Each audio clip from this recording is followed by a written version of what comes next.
Chandramathi teacher ഇന്ന് ഇന്ന് ഇന്ന് തന്നെ എന്നെ ഞെട്ടിച്ച് കളഞ്ഞു. ടീച്ചർ സാരിയൊക്കെ ആയിരിക്കും എന്നുള്ളതുകൊണ്ട് വളരെ ബോധപൂർവം ഞാൻ വളരെ കഷ്ടപ്പെട്ട് സാരി ഒന്ന് നേരെ ചുവടുക്കാൻ അറിയാത്ത ഞാൻ സാരിയൊക്കെ എടുത്ത് വളരെ കഷ്ടപ്പെട്ട് വന്നതാണ്. അപ്പോൾ ടീച്ചർ എന്നെ ഞെട്ടിച്ചുകൊണ്ട് കൂടുതൽ ചെറുപ്പക്കാരിയായി ഇവിടെ വന്നിരിക്കുകയാണ്. അപ്പോൾ അങ്ങനെ ഒരാളെയാണ് ചോദ്യം കൊണ്ട് നേരിടേണ്ടത്.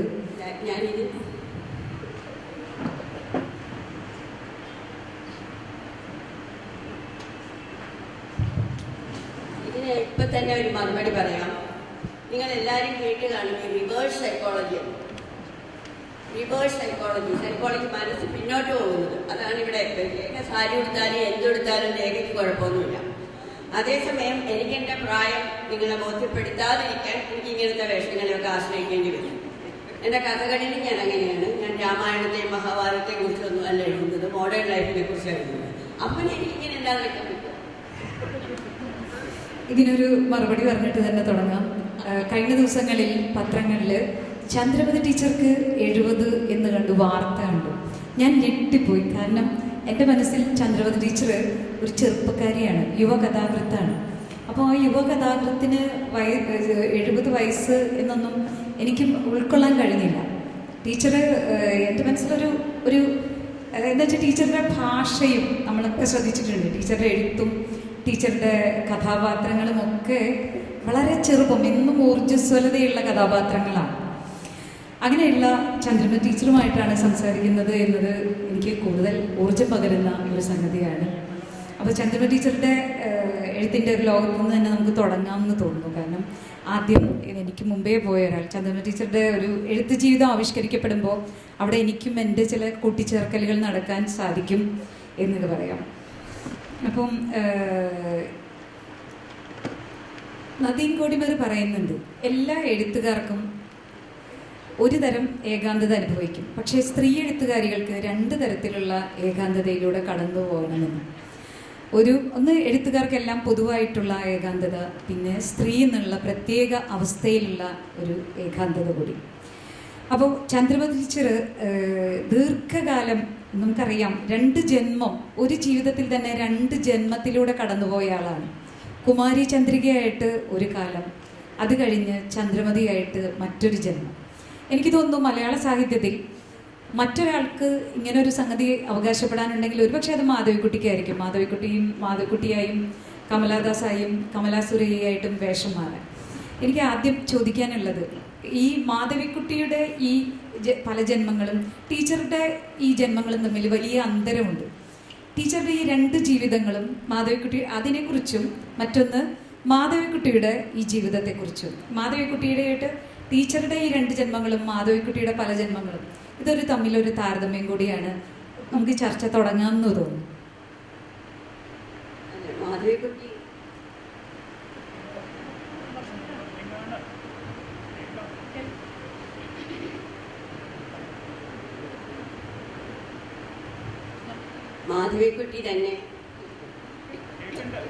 മാധവിക്കുട്ടി തന്നെ പറഞ്ഞിട്ടുണ്ട്, 9 ജന്മങ്ങളുള്ള പൂച്ചയാണ് അവരെന്ന്. അതൊരു ഇംഗ്ലീഷ് പ്രോവർബിൻ്റെ ട്രാൻസ്ലേഷനാണ്, കാറ്റ് ഹാസ് 9 ലൈഫ്സ്. അപ്പോൾ അതുപോലെ തന്നെയാണ് എനിക്ക് തോന്നുന്നു ഓരോ സ്ത്രീയും അങ്ങനെ തന്നെയാണെന്ന് തോന്നുന്നത്. ചന്ദ്രമതിയും മാധവിക്കുട്ടിയും മാത്രമല്ല, ഓരോ സ്ത്രീക്കും പല ജന്മങ്ങളാണ്. അവൾ പല ജന്മങ്ങളിലൂടെ കടന്നു പോകുന്നു. ഒരുപക്ഷെ പുരുഷൻ കടന്നു പോകുന്ന ജന്മങ്ങളെക്കാൾ കൂടുതൽ സ്ത്രീക്കാണ്. അപ്പോൾ അത് ഒരു കണക്കിന് ശരിയാണ്. കാരണം നമ്മുടെ അനുഭവ തലങ്ങൾ മാറുമ്പോൾ, നമ്മുടെ വീക്ഷണ തലങ്ങൾ മാറുമ്പോൾ, നമ്മെ ആളുകൾ കാണുന്ന രീതികൾ മാറുമ്പോൾ നമ്മൾ പുനർജനിക്കുന്നു. ചെറിയ കുട്ടിയായിരിക്കുന്ന പെണ്ണല്ല അവളൊരു ഭാര്യയായി കഴിയുമ്പോൾ, ഭാര്യയല്ല കാമുകിയാകുന്നവൾ, കാമുകിയല്ല അമ്മയാകുന്നവൾ, അമ്മയല്ല അമ്മുമ്മയാകുന്നവൾ. ഓരോ റോളിലും നമ്മൾ മാറുകയാണ്. നിങ്ങൾക്ക് പറയായിരുന്നു ഞങ്ങൾക്ക് ആ ബാധകമല്ലെന്ന് പുരുഷന് ചോദിക്കാം. പക്ഷേ പുരുഷൻ്റെ റോളെന്ന് പറയുമ്പോൾ അതൊരു ഓവറോൾ സൂപ്പർവിഷനാണ്. അമ്മ അങ്ങനെയല്ല, അമ്മമ്മ അങ്ങനെയല്ല. അവൾ ആഴ്ന്നിറങ്ങുകയാണ് കുട്ടികളുടെ ലൈഫിൽ. പലപ്പോഴും സ്വന്തം ജീവിതം വേണ്ടെന്ന് വെച്ചിട്ടാണ്. അപ്പോൾ അങ്ങനെ പോകുന്ന ആ ഒരു വളർച്ച, ആ ഒരു പ്രോഗ്രസ്, അല്ലെങ്കിൽ ആ ഒരു താഴ്ച അവളുടെ എഴുത്തിലും കാണും. കാരണം മാധവിക്കുട്ടി എന്ന ആ ഒരു രീതിയിൽ എഴുതിക്കൊണ്ടിരുന്നപ്പോൾ ആദ്യകാല കഥകളിലൊക്കെ ദാമ്പത്യ പ്രശ്നങ്ങളും അതും ഇതും ഒക്കെ ഇങ്ങനെ പ്രേമവും പ്രണയത്തിൻ്റെ വിവിധ ഭാഗങ്ങളും ഒക്കെ ചർച്ച ചെയ്തിരുന്നു. അത് കഴിഞ്ഞിട്ട് കമലാസുരിയായപ്പോൾ വലിയ മാറ്റമാണ് വന്നത്. ശ്രീകൃഷ്ണന്റെ സ്ഥാനത്ത് അള്ളാഹു വന്നു. പിന്നെ ആ ഒരു ശരീരത്തിൻ്റെ പ്രണയം ആത്മാവിൻ്റെ പ്രണയമായിട്ട് മാറി. അല്ലാഹു നിന്നിൽ ഞാൻ ലയിക്കുന്നു എന്നൊക്കെ അവർ എഴുതുമ്പോൾ പണ്ട് 25 വർഷങ്ങൾ ഞാനൊരു പുരുഷനെ എൻ്റെ തുടകൾക്കിടയിൽ പിടിച്ചു വെച്ചിരുന്നു എന്ന് പറഞ്ഞ മാധവിക്കുട്ടിയിൽ നിന്ന് പാടെ വ്യത്യസ്തയാണ് ഈ മാധവിക്കുട്ടി.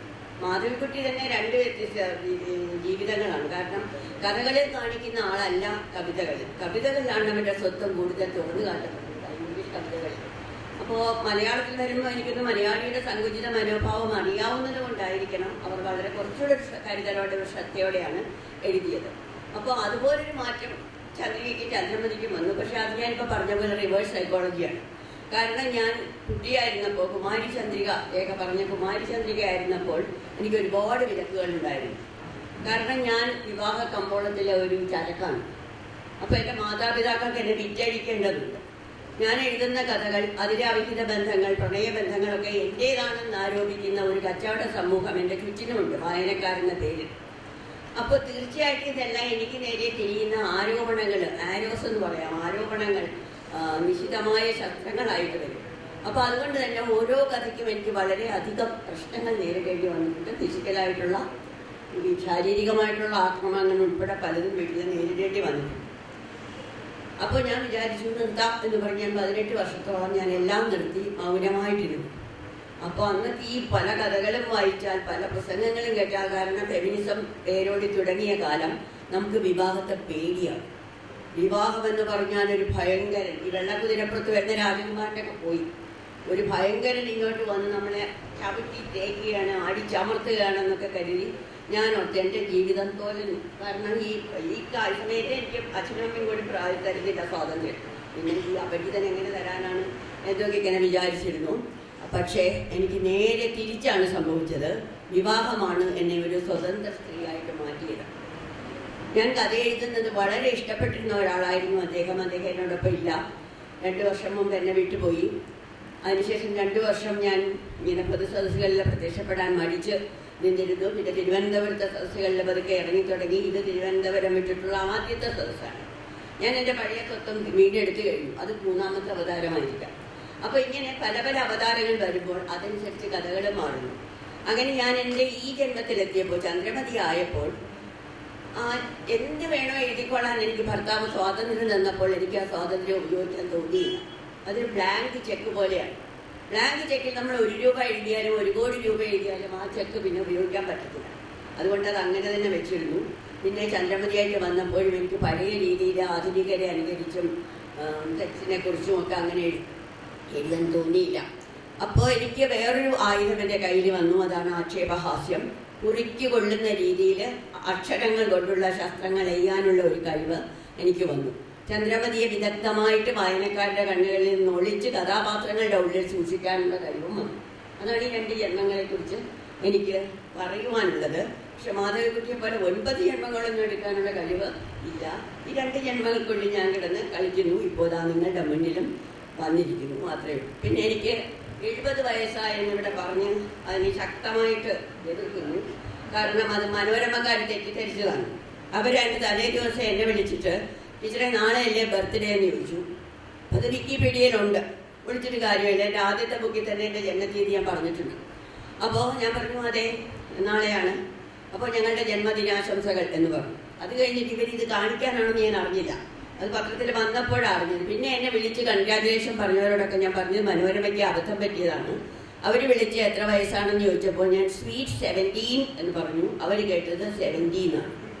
അതുകൊണ്ട് വന്നാണ്. പക്ഷെ ഞാൻ സ്വീറ്റ് 17 ആണ് എൻ്റെ 3ാമത്തെ ജന്മത്തിന്. അതാണ് ഈ ഡ്രസ്സുകൾ തമ്മിലുള്ള വ്യത്യാസം. ഇപ്പൊ പറഞ്ഞെടുത്തുനിന്ന് തന്നെ നമുക്ക് തുടങ്ങാം. സ്ത്രീകൾക്ക് പൊതുവെ, പ്രത്യേകിച്ച് സ്ത്രീ എഴുത്തുകാരികൾ നേരിടുന്ന ഒരു പ്രധാന ആരോപണമാണ് സ്ത്രീകൾക്ക് പൊതുവെ ഹാസ്യം കൈകാര്യം ചെയ്യാൻ ഉള്ള കഴിവില്ല, അല്ലെങ്കിൽ സ്ത്രീ എഴുത്തുകാരികൾക്കൊരു ഫലിതബോധമില്ല എന്ന്. പക്ഷെ ടീച്ചറുടെ ജ്യോതി വിശ്വനാഥും നമ്മുടെ കവിതകളുടെ കഥയിലെ സുഷ്മയും ഒക്കെ അവരുടെ ജീവിതത്തെ ഒരു വല്ലാത്ത ചിരിയിലാണ് ടീച്ചർ വളരെ ക്രൂരമായിട്ടുള്ള ഒരു ചിരി കൊണ്ടാണ് ആ കഥ പറയുന്നത്, ഇവരുടെ കഥ പറയുന്നത്. അത് ആ ആരോപണത്തെ ടീച്ചർ എങ്ങനെ കാണുന്നു? സ്ത്രീ എഴുത്തുകാരികൾക്ക് എന്തുകൊണ്ടാണ് ആ രീതിയിലൊക്കെ നമുക്ക് ചിന്തിക്കാം, എന്തുകൊണ്ടാണ് സ്ത്രീ എഴുത്തുകാരികൾക്ക് അത്തരത്തിൽ ഭരിതബോധം ഉണ്ടാകാത്തത് എന്നതിൻ്റെ കാരണം മുതൽ ടീച്ചർക്ക് എങ്ങനെയാണ് ഈ ചിരിയുടെ ഒരു ലോകം പ്രാപ്യമായത് എന്നതുവരെയുള്ള ഒരു കാര്യങ്ങൾ സംസാരിക്കാം. ഓക്കെ, ആദ്യം ഈ എഴുത്തുകാരികൾക്ക് ഹാസ്യബോധമില്ല എന്ന് പറയുന്നത് അതൊരു എന്താ പറയുക, എല്ലാ സ്ത്രീകളെയും ഒതുക്കി പറയാനൊന്നും പറ്റില്ല. ഗീതാ തിരുവിന് നല്ല ഹാസ്യബോധം ഉണ്ടായിരുന്നു. ഇവിടെ ഇരിക്കുന്ന നമ്മുടെ പ്രിയക്കുട്ടിക്ക്, AS പ്രിയയ്ക്ക് നല്ല പരിഹാസ ഭാവത്തിൽ കഥകൾ എഴുതി കൊള്ളേണ്ടടുത്ത് കൊള്ളിക്കാൻ അറിയുന്ന കുട്ടിയാണ്. ഇവിടെ ജാഗരൂകയൊക്കെ വായിച്ച് ഞാൻ നിറച്ചു പോയിട്ടുണ്ട്. അപ്പോൾ അങ്ങനെ ഒരുപാട് പേരുണ്ട്, ഒരുപാട് പറയാൻ പറ്റും എനിക്ക്. അപ്പോൾ നമ്മൾ എഴുതുമ്പോൾ ഈ ഹാസ്യം വന്നു പോകുന്നതാണ്. അത് പൊതുവെ പറയുന്നത് സ്ത്രീകൾക്ക് ഹാസ്യമില്ല എന്ന് പറഞ്ഞാൽ ഞാൻ സമ്മതിക്കാം. എഴുത്തുകാരികൾക്ക് ഹാസ്യമില്ല എന്ന് പറയുന്നത് എല്ലാവരെയും അടക്കി നമുക്ക് പറയാനൊക്കില്ല. പലർക്കും ഹാസ്യം ഉണ്ട്. അത് പൊതുവെ ഞാൻ ഒരാൾ പറഞ്ഞു കേട്ടതാണ്, സ്ത്രീകൾക്ക് ചിരിക്കാൻ അറിയില്ല എന്ന്. നേരെ തിരിച്ചാണ് ഇപ്പോൾ എല്ലാ സ്ത്രീകളും വിടർന്ന് ചിരിക്കുന്നുണ്ട്. പല്ലുകൾ കാട്ടി അവർ ഉള്ളു തുറന്ന് അവർ ചിരിക്കുന്നുണ്ട്. കാരണം അവർക്ക് കുറച്ചുകൂടെ സ്വാതന്ത്ര്യം കിട്ടിയിരിക്കുന്നു. അതിൻ്റെ ഉൽപ്പന്നമായിട്ടാകാം ഹാസ്യം പലരുടെയും വാക്കുകളിലേക്ക് കടന്നു വരുന്നത്. ഇനി എൻ്റെ കാര്യം പറഞ്ഞാൽ, എൻ്റെ അച്ഛൻ ഒരു എഴുത്തുകാരനായിരുന്നു. അച്ഛനൊരു ഹ്യൂമറിസ്റ്റ് ആയിരുന്നു. ഒരുപാട് ഈ ഹാസ്യം എഴുതി, നർമ്മലേഖനങ്ങൾ, പിന്നെ പിടക്കോഴി കൂവുന്ന നൂറ്റാണ്ട്, അങ്ങനെ അദ്ദേഹം കുറേ കൃതികളൊക്കെ പബ്ലിഷ് ചെയ്തിട്ടുണ്ട്. പക്ഷേ അതൊന്നും അങ്ങനെ പൊങ്ങി വന്നില്ല, അധികമാരും ശ്രദ്ധിച്ചില്ല. അപ്പോൾ എനിക്ക് അവിടെ നിന്നാണ് എനിക്ക് ഹാസ്യം കിട്ടിയത് എന്ന് എനിക്ക് തോന്നാറുണ്ട്. കാരണം വീട്ടിൽ അച്ഛൻ വാ തുറന്നാൽ വീടുകാർ മുഴുവൻ ചിരിക്കും. അവിടെ ചിരിക്കാത്ത ഒരു സ്ത്രീയായിരുന്നു എൻ്റെ അമ്മ. അതാണ് ഞാൻ പറഞ്ഞ സ്ത്രീകൾ ചിലപ്പോൾ ചിരിക്കില്ല. പക്ഷേ എഴുത്തിലോട്ട് എനിക്ക് ആ ചിരിയെ ആവാഹിച്ചെടുക്കാൻ കഴിഞ്ഞു. പിന്നെ ഞാൻ ഈ PhD ചെയ്തത് ഡോക്ടർ അയ്യപ്പ പണിക്കരുടെ കൂടെയാണ്. അറിയാലോ, അയ്യപ്പ പണിക്കർ സാറിനെ പോലെ കറുത്ത ഹാസ്യവും വെളുത്ത ഹാസ്യവും ഒരുപോലെ കൈകാര്യം ചെയ്യുന്ന ആൾക്കാർ കുറവാണ്. അപ്പോൾ അവിടെ നിന്ന് എനിക്ക് ഒരുപാട് പഠിക്കാൻ പറ്റി. ഇതൊക്കെ കൂടെ ആയിരിക്കണം. പിന്നെ ഈ പറഞ്ഞ പോലെ ആക്ഷേപഹാസ്യം എന്ന് പറഞ്ഞാൽ, ഇപ്പോൾ രാമൻ്റെ കാലമാണല്ലോ. രാമൻ എന്ന് പറഞ്ഞാൽ ചിലർക്ക് ഇഷ്ടം, ചിലർക്ക് ഇഷ്ടമല്ല. അതുകൊണ്ട് സാക്ഷാൽ രാമായണത്തിലെ രാമൻ ഭാര്യയെ എയ്യുന്നത് മരത്തിൻ്റെ പുറകിൽ മറഞ്ഞു നിന്നിട്ടാണ്. ഈ ആക്ഷേപഹാസ്യം എന്ന് പറഞ്ഞാൽ മരത്തിന് പുറകിൽ മറഞ്ഞു നിന്ന് എയ്യുന്ന അമ്പാണ്. അത് നമ്മൾ വളരെ നിഷ്കളങ്കമായിട്ട് ചിരിച്ചുകൊണ്ട് നമ്മൾ അമ്പ ചെയ്യുകയാണ്. അത് കൊള്ളേണ്ടടുത്ത് കൊള്ളും, അവിടെ ചോര വരും. പക്ഷെ നമ്മൾ വളരെ നിഷ്കളങ്കരായിട്ട് ചിരിച്ചുകൊണ്ട് മാറി നിൽക്കുന്നു. അതാണ് ആക്ഷേപഹാസ്യത്തിൻ്റെ ഗുണം. കുമാരി ചന്ദ്രികയായിരുന്ന കാലത്ത് ഞാൻ ഡയറക്റ്റായിട്ടായിരുന്നു അറ്റാക്ക് ചെയ്തിരുന്നത്. ഡയറക്റ്റായിട്ടായിരുന്നു എൻ്റെ ആരോപണങ്ങളും എല്ലാം. പക്ഷെ ഇതിപ്പോൾ വളരെ ജ്യോതി വിശ്വനാഥിൻ്റെ മോഡൽ കഥ പറഞ്ഞു. അപ്പോൾ അത് എഴുതി കഴിഞ്ഞാൽ അത് മാതൃഭൂമിയിൽ വന്ന ഉടനെ തന്നെ എനിക്ക് വളരെ പരിചയമുള്ള ഒരു രീതി ഫോൺ ചെയ്തിട്ട് പറഞ്ഞു, ഇത് എൻ്റെ ലൈഫിനെ കുറിച്ചാണ്, നിങ്ങൾ എന്തിനാണ് എൻ്റെ ഭർത്താവിനെ ഇങ്ങനെ ചീത്തയാക്കി എഴുതിയത്.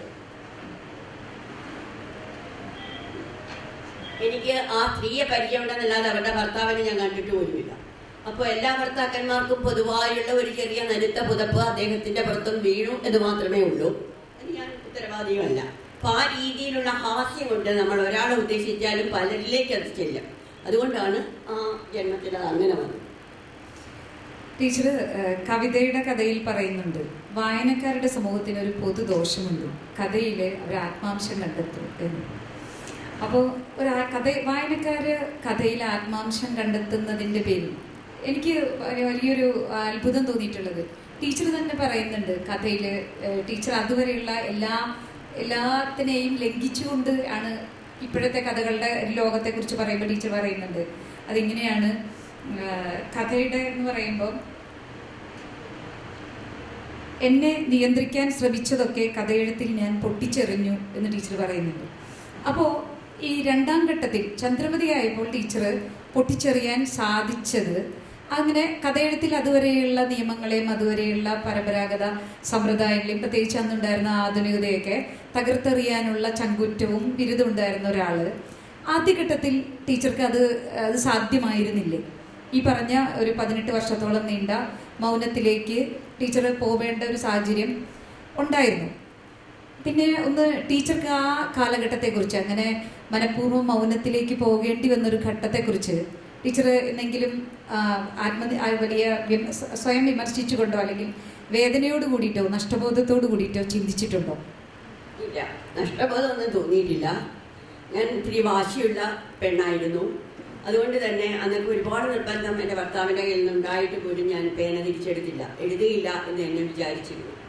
അന്ന് എഴുതാതെ വിട്ട കഥകൾക്ക് ഞാൻ മനസ്സുകൊണ്ട് നന്ദി പറഞ്ഞിട്ടുണ്ട്. കാരണം അവയൊക്കെയാണ് പിന്നീട് കഥകളുടെ കുത്തൊഴുക്കായി ചന്ദ്രമതിയുടെ ജീവിതത്തിലേക്ക് വന്നതും വായനക്കാരനെ അംഗീകരിച്ചത്. ഒരുപക്ഷെ അന്നേ എഴുതിയിരുന്നെങ്കിൽ കഥ പതുക്കെ പതുക്കെ നമ്മളെ പാലിൽ വെള്ളം ചേർക്കുന്ന പോലെയാണ്, ഡൈല്യൂട്ടായി അതങ്ങ് പോയേനെ. പക്ഷേ അതിൻ്റെ ആ ഒരു സാന്ദ്രത, അതിൻ്റെ ആ ഒരു കട്ടി, അല്ലെങ്കിൽ അതിൻ്റെ ആ ഒരു ഇൻറ്റൻസിറ്റി വന്നത് എനിക്ക് തോന്നുന്നു കുറേ കഥകൾ എഴുതാതിരുന്നുകൊണ്ടാണ്. നമ്മൾ കുറേയൊക്കെ എന്താ പറയുക, ഒരു മൗനത്തിൻ്റെ ഇടവേള, പണ്ടുള്ളവർ പറയില്ല മൗനവ്രതം, ചിലപ്പോഴൊക്കെ പറയും ആഴ്ചയിൽ ഒരു ദിവസം മൗനവ്രതം എടുക്കണമെന്ന്. നമുക്ക് കരുത്താണ്. നമ്മുടെ നിശബ്ദതയിൽ ഒരുപാട് ശബ്ദമുണ്ട്.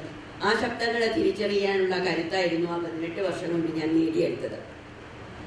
പിന്നെ സമ്പ്രദായങ്ങളെ പൊട്ടിച്ചെറിയുക എന്ന് പറഞ്ഞാൽ ഞാൻ അതിനെക്കുറിച്ചൊന്നും ഒട്ടും വറീഡായിരുന്നില്ല എന്നോ. സത്യം പറഞ്ഞാൽ ഒട്ടും അല്ലായിരുന്നു. കാരണം അന്ന് ഞാനൊരു ടീച്ചറായിരുന്നു. അപ്പോൾ പഠിപ്പിക്കുമ്പോൾ ഒരുപാട് തിയറി പഠിപ്പിക്കണം, ഈ സിദ്ധാന്തങ്ങൾ പഠിപ്പിക്കണം. അറിയാമല്ലോ, സിദ്ധാന്തങ്ങൾ പഠിപ്പിക്കാൻ ടീച്ചർമാർക്കൊക്കെ അവർ വളരെ വിമുഖരാണ്. കാരണം അത് ഭയങ്കര പ്രയാസമുള്ള കാര്യമാണ്, കുട്ടികൾ മനസ്സിലാക്കിയെന്ന് വരില്ല. അപ്പോൾ അതുകൊണ്ട് അങ്ങനത്തെ ക്ലാസ്സുകളൊക്കെ അവർ പറയും ചന്ദ്രിക എടുത്തോളും എന്ന് പറഞ്ഞ് എൻ്റെ തലയിലോട്ടിടും. ഞാൻ റിട്ടയർ ചെയ്യുന്നത് വരെ അരിസ്റ്റോട്ടിൽ മുതൽ ദരിത വരെയുള്ള സിദ്ധാന്ത ക്ലാസ്സുകൾ എൻ്റെ തലയിലായിരുന്നു. പക്ഷേ എൻ്റെ ഒരു വാശിയായിട്ട് ഞാൻ അവരെ കൊണ്ട് ഈ സിദ്ധാന്ത ക്ലാസ്സുകൾ ഞാൻ പഠിപ്പിക്കുമ്പോൾ കുട്ടികളെ കൊണ്ട് ഞാൻ പൊട്ടിച്ചിരിപ്പിക്കുമായിരുന്നു എൻ്റെ ക്ലാസ്സിൽ. അതുകൊണ്ട് തന്നെ അവർക്ക് ഞാൻ പറയുന്ന കാര്യങ്ങളെല്ലാം മനസ്സിലാവുകയും ചെയ്യുമായിരുന്നു. അപ്പോൾ ആ രീതിയിലാണ് രണ്ടാമത് വന്ന് ഈ കഥകളെ ചെയ്തത്. അപ്പോൾ ആദ്യത്തെ ക്ലാസ്സിൽ ഇങ്ങനെ സിദ്ധാന്ത ക്ലാസ്സുകൾ ഇങ്ങനെ ചിരിപ്പിക്കുമ്പോൾ ചിലപ്പോൾ തിരിച്ച് റൂമിൽ വരുമ്പോൾ ചിലർ ചോദിച്ചിട്ടുണ്ട്, താൻ എന്തുവാ പഠിപ്പിച്ചാടോ, ദരിത് തന്നെയാണോ, എന്നിട്ടാണ് ഈ പിള്ളേർ കിടന്നിങ്ങനെ അളവ് ചിരിച്ചതെന്ന് ചോദിച്ചിട്ടുണ്ട്. അപ്പോൾ ഞാനിതിനെക്കുറിച്ച് ബോധവതിയല്ല, ഞാനിത് പഠിപ്പിക്കുകയാണ്, അവരിതിനെ ആ രീതിയിൽ സ്വീകരിക്കുകയാണ്. അതുപോലെ പാരമ്പര്യ മൂല്യങ്ങളെക്കുറിച്ച് ബോധവതിയായത് ഈ വിവാഹത്തിന് മുമ്പുള്ള പൂർവ്വകാല ജന്മത്തിലായിരുന്നു. കാരണം എന്തെങ്കിലും ഒരു കഥ എഴുതി കഴിയുമ്പോൾ നീ എന്താ എഴുതുന്നത്, നമ്മുടെ കുടുംബത്തിൻ്റെ മാനം പോകുമല്ലോ എന്ന് പറഞ്ഞ് പാരമ്പര്യം പൊങ്ങി വരും. പക്ഷേ പിന്നീട് അങ്ങനെയുള്ള യാതൊരു വിലക്കുകളുമില്ല. ഇതെനിക്ക് തോന്നുന്നു 70കളിലെ പ്രത്യേകതയാണ്. ഞാൻ എഴുതി തുടങ്ങിയത് 70കളിലാണ്. പക്ഷെ അവരിങ്ങനെ എഴുതുമ്പോൾ പലതും പല രീതിയിലും അതിനെ ഇകഴ്ത്തി കണ്ടിരുന്നത് കൊണ്ട് മാത്രമാണ് അങ്ങനത്തെ റെസ്ട്രിക്ഷൻസ് വന്നത്. രണ്ടാം വരവിൽ യാതൊരു എന്താ പറയുക നിയന്ത്രണങ്ങളും ഇല്ലായിരുന്നു. അനിയന്ത്രിതമായതുകൊണ്ട് എനിക്ക് തോന്നുന്ന രീതിയിൽ എനിക്ക് ഉള്ളു തുറന്ന് എഴുതാൻ പറ്റും. ഇത് 70കളുടെ കാലം. പക്ഷെ രേഖയൊക്കെ എഴുതി തുടങ്ങുമ്പോൾ അങ്ങനെയല്ലല്ലോ. രേഖ അതിനെക്കുറിച്ച് എന്ത് പറയുന്നു? രേഖയ്ക്ക് അതിന് പ്രയാസം ഉണ്ടായിരുന്നോ?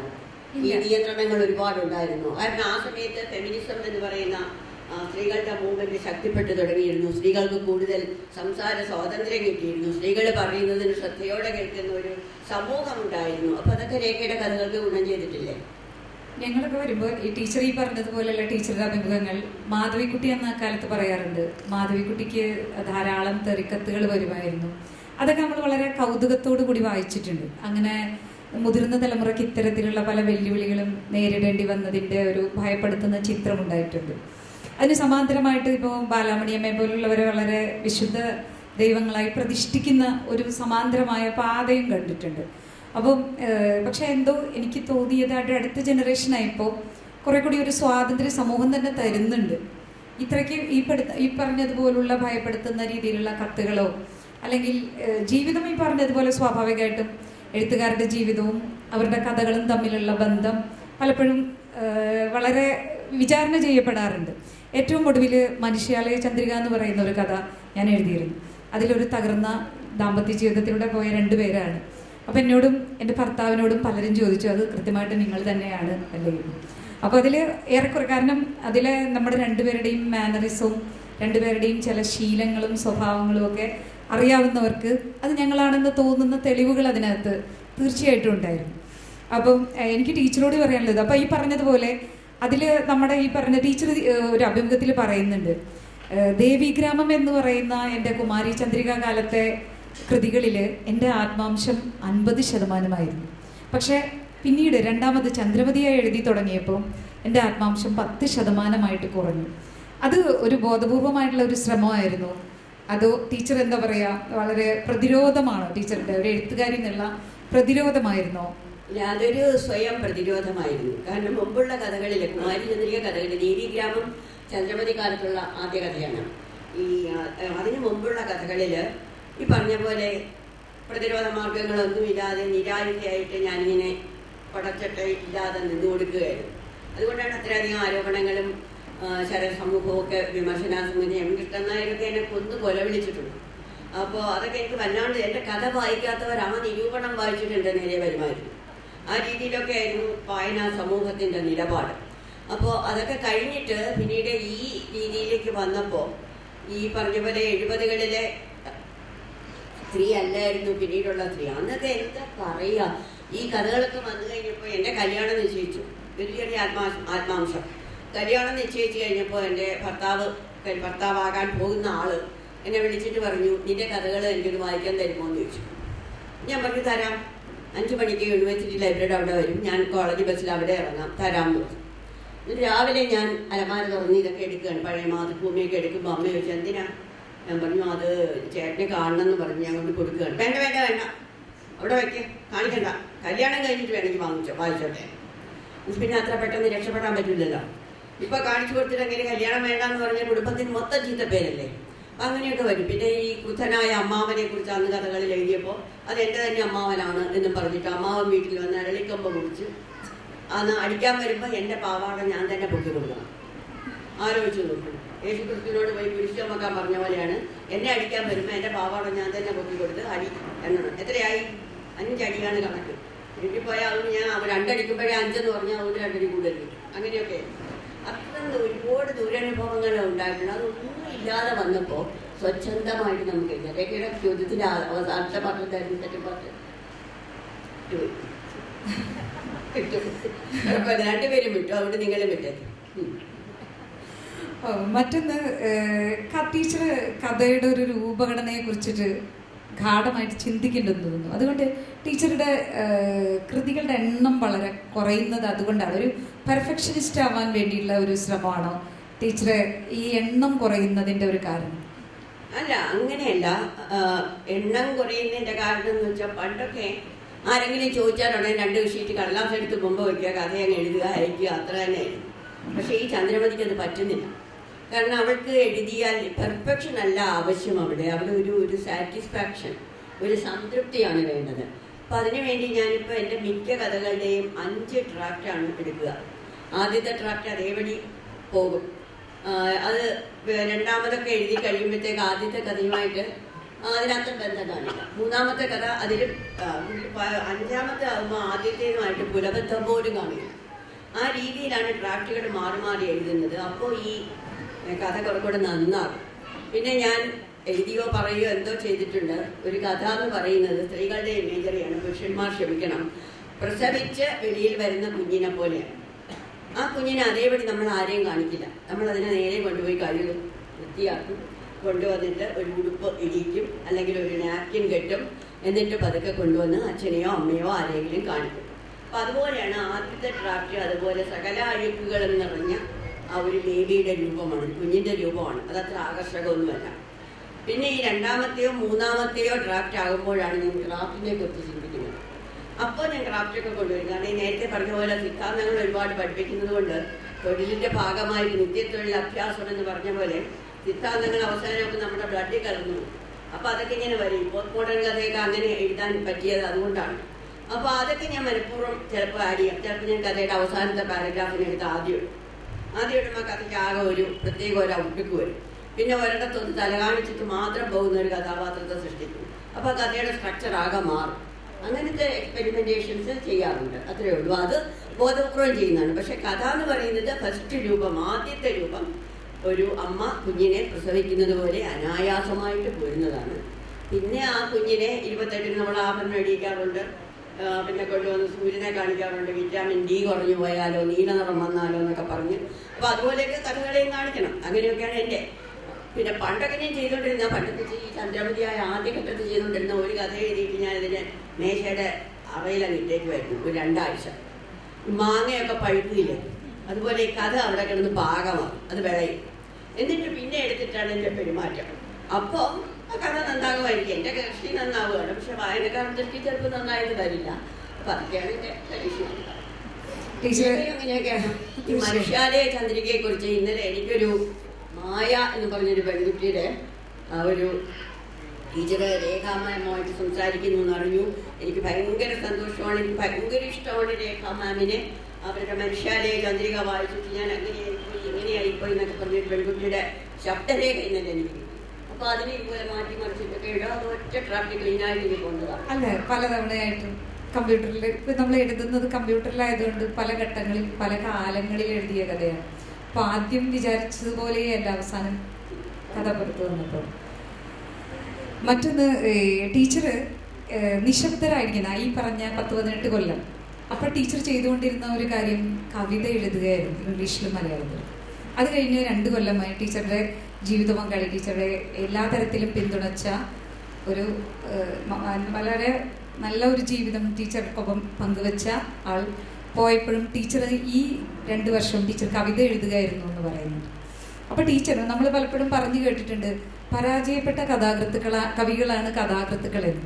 അപ്പോൾ ടീച്ചർ ഇടയ്ക്കിടയ്ക്ക് ഈ കഥകളിലും കാണും, ഈ കവിതയുടെ കഥയിലും റെയിൻഡിയറിലും ഒക്കെ ഇടയ്ക്കിടയ്ക്ക് ടീച്ചർ ഈ ഒരു കവിത ആവിഷ്കരിക്കുന്നുണ്ട്.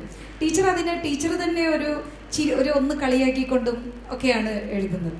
പക്ഷേ ടീച്ചറുടെ ഈ കവിതകളെക്കുറിച്ചും, ഈ കവിത ലോകം കണ്ടിട്ടില്ല ഇതുവരെ, ഈ പറഞ്ഞ കവിതകളൊന്നും. ഈ പറഞ്ഞ ടീച്ചറുടെ നിശബ്ദകാലത്തെ, ഈ പറഞ്ഞ നീണ്ടുപോയ ഒരു നിശബ്ദകാലത്തെയും ഇപ്പോൾ കഴിഞ്ഞ 2 വർഷത്തെയും കവിതകളൊന്നും ലോകം കണ്ടിട്ടില്ല. അപ്പോൾ കവിത ടീച്ചർക്ക് എന്താണ്? എനിക്ക് തോന്നുന്നു ടീച്ചർക്കൊരു ഒരു എക്സിറ്റ്, പുറത്തേക്ക് ടീച്ചറൊരു വാതായനമാണോ? ടീച്ചറുടെ മനസ്സിൻ്റെ ഒരു വാതായനമാണോ? സാധാരണ ഈ പരാജയപ്പെട്ട കവികളാണ് കഥാകൃത്തുക്കൾ എന്ന് പറയും. പക്ഷെ ടീച്ചർ ഇപ്പോഴും അത് കഥയിലൊരു സൂത്രത്തിൽ കവിത എഴുതുന്നത് കാണാം. ഒരു കുസൃതിയെ പോലെ സ്വയം ഒന്ന് പരിഹസിച്ചുകൊണ്ട്, അല്ലെങ്കിൽ അതെന്തുകൊണ്ടാണെന്ന് ഞാൻ എപ്പോഴും ടീച്ചറുടെ ഈ കവിതയുടെ കഥയിൽ തന്നെ അത് മനോഹരമായിട്ട് പറയുന്നുണ്ട്. അപ്പോൾ ടീച്ചറുടെ ഈ ഒരു അനുഭവം എനിക്ക് തോന്നുന്നു മലയാളത്തിൽ മറ്റൊരു കഥാകാരിക്ക് ഉണ്ടെന്ന് തോന്നുന്നില്ല. ഇല്ല, മിക്കവാറും എല്ലാവരും കഥ എഴുതുന്നവരൊക്കെ കവിതയിലും കൈകടത്താറുണ്ട്. എൻ്റെ കേസിൽ പരാജയപ്പെട്ട കവികളാണ് കഥാകൃത്തുക്കളെന്ന് പറയുന്നു. ഞാൻ രണ്ടിലും പരാജയപ്പെട്ടതായതുകൊണ്ട് എനിക്ക് രണ്ടും തമ്മിൽ വലിയ വ്യത്യാസമില്ല. പക്ഷേ ഈ കവിത എഴുതുന്നത് കൂടുതൽ എനിക്കത് വ്യക്തിപരമായ കാര്യങ്ങളെക്കുറിച്ചാണ് ഞാൻ എഴുതുന്നത്. അതുകൊണ്ട് തന്നെ എനിക്കിത് പുറത്ത് കാണിക്കാൻ വലിയ മടിയാണ്. ഒരു ഡയറി നിറച്ച് കവിതകളുണ്ട്. പിന്നെ ഇപ്പം ഈ കഥകൾ ചോദിക്കുമ്പോൾ കൊടുക്കാനില്ലെങ്കിൽ ഇതിലൊരു കവിത എടുത്ത് അതിലെ വ്യക്തിപരമായ കാര്യങ്ങളൊക്കെ നീക്കം ചെയ്ത് നിങ്ങൾക്ക് എന്നെ പിടികിട്ടിയില്ല എന്ന് ഉറപ്പ് വരുത്തിയിട്ട് കൊടുക്കാറുണ്ട്. അങ്ങനെ ചില കവിതകൾ വന്നിട്ടുണ്ട്, മാതൃഭൂമിയിൽ വന്നിട്ടുണ്ട്. മറ്റേ കലാപൂർണ്ണ AR പ്രസാദിന് ഇന്ന് കണ്ടല്ലോ, പ്രസാദിൻ്റെ അതിൽ വന്നിട്ടുണ്ട്. അങ്ങനെ ചിലരൊക്കെ ചോദിക്കുമ്പോൾ ഇങ്ങനെ കഥയില്ല. അപ്പോൾ ഇപ്പോൾ കഥയ്ക്കും കവിതയ്ക്കൊന്നും അല്ല മാർക്കറ്റ്, അനുഭവക്കുറിപ്പുകൾക്കാണ്. അഷ്ടമൂർത്തി ഇവിടെ ഇരിക്കുന്നു. അഷ്ടമൂർത്തിയുടെ അനുഭവക്കുറിപ്പുകളൊക്കെ ഞാൻ വളരെ താല്പര്യത്തോടെ വായിക്കാറുണ്ട്.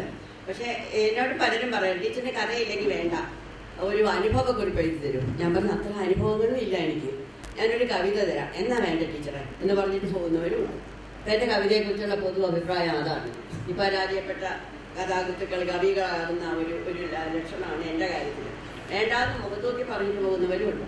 ഇവരോടൊക്കെ എനിക്ക് പ്രതികാരം ചെയ്യണമെങ്കിൽ ഈ കവിതകളൊക്കെ പബ്ലിഷ് ചെയ്യണം, ഇല്ലേ?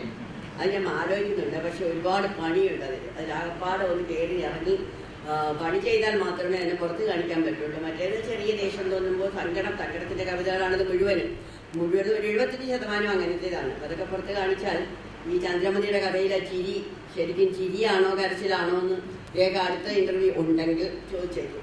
അപ്പോൾ അതുകൊണ്ട് എനിക്കത് വളരെ ശ്രദ്ധിച്ച് മാത്രമേ ചെയ്യാൻ പറ്റുള്ളൂ. കവിതകളുണ്ട്, പക്ഷേ അത് പേഴ്സണൽ ജോട്ടിങ്സ് ആണ്, വ്യക്തിപരമായ കുറിപ്പുകളാണ്. അത് പുറത്ത് കാണിക്കാൻ വേണ്ടി എഴുതിയതല്ല.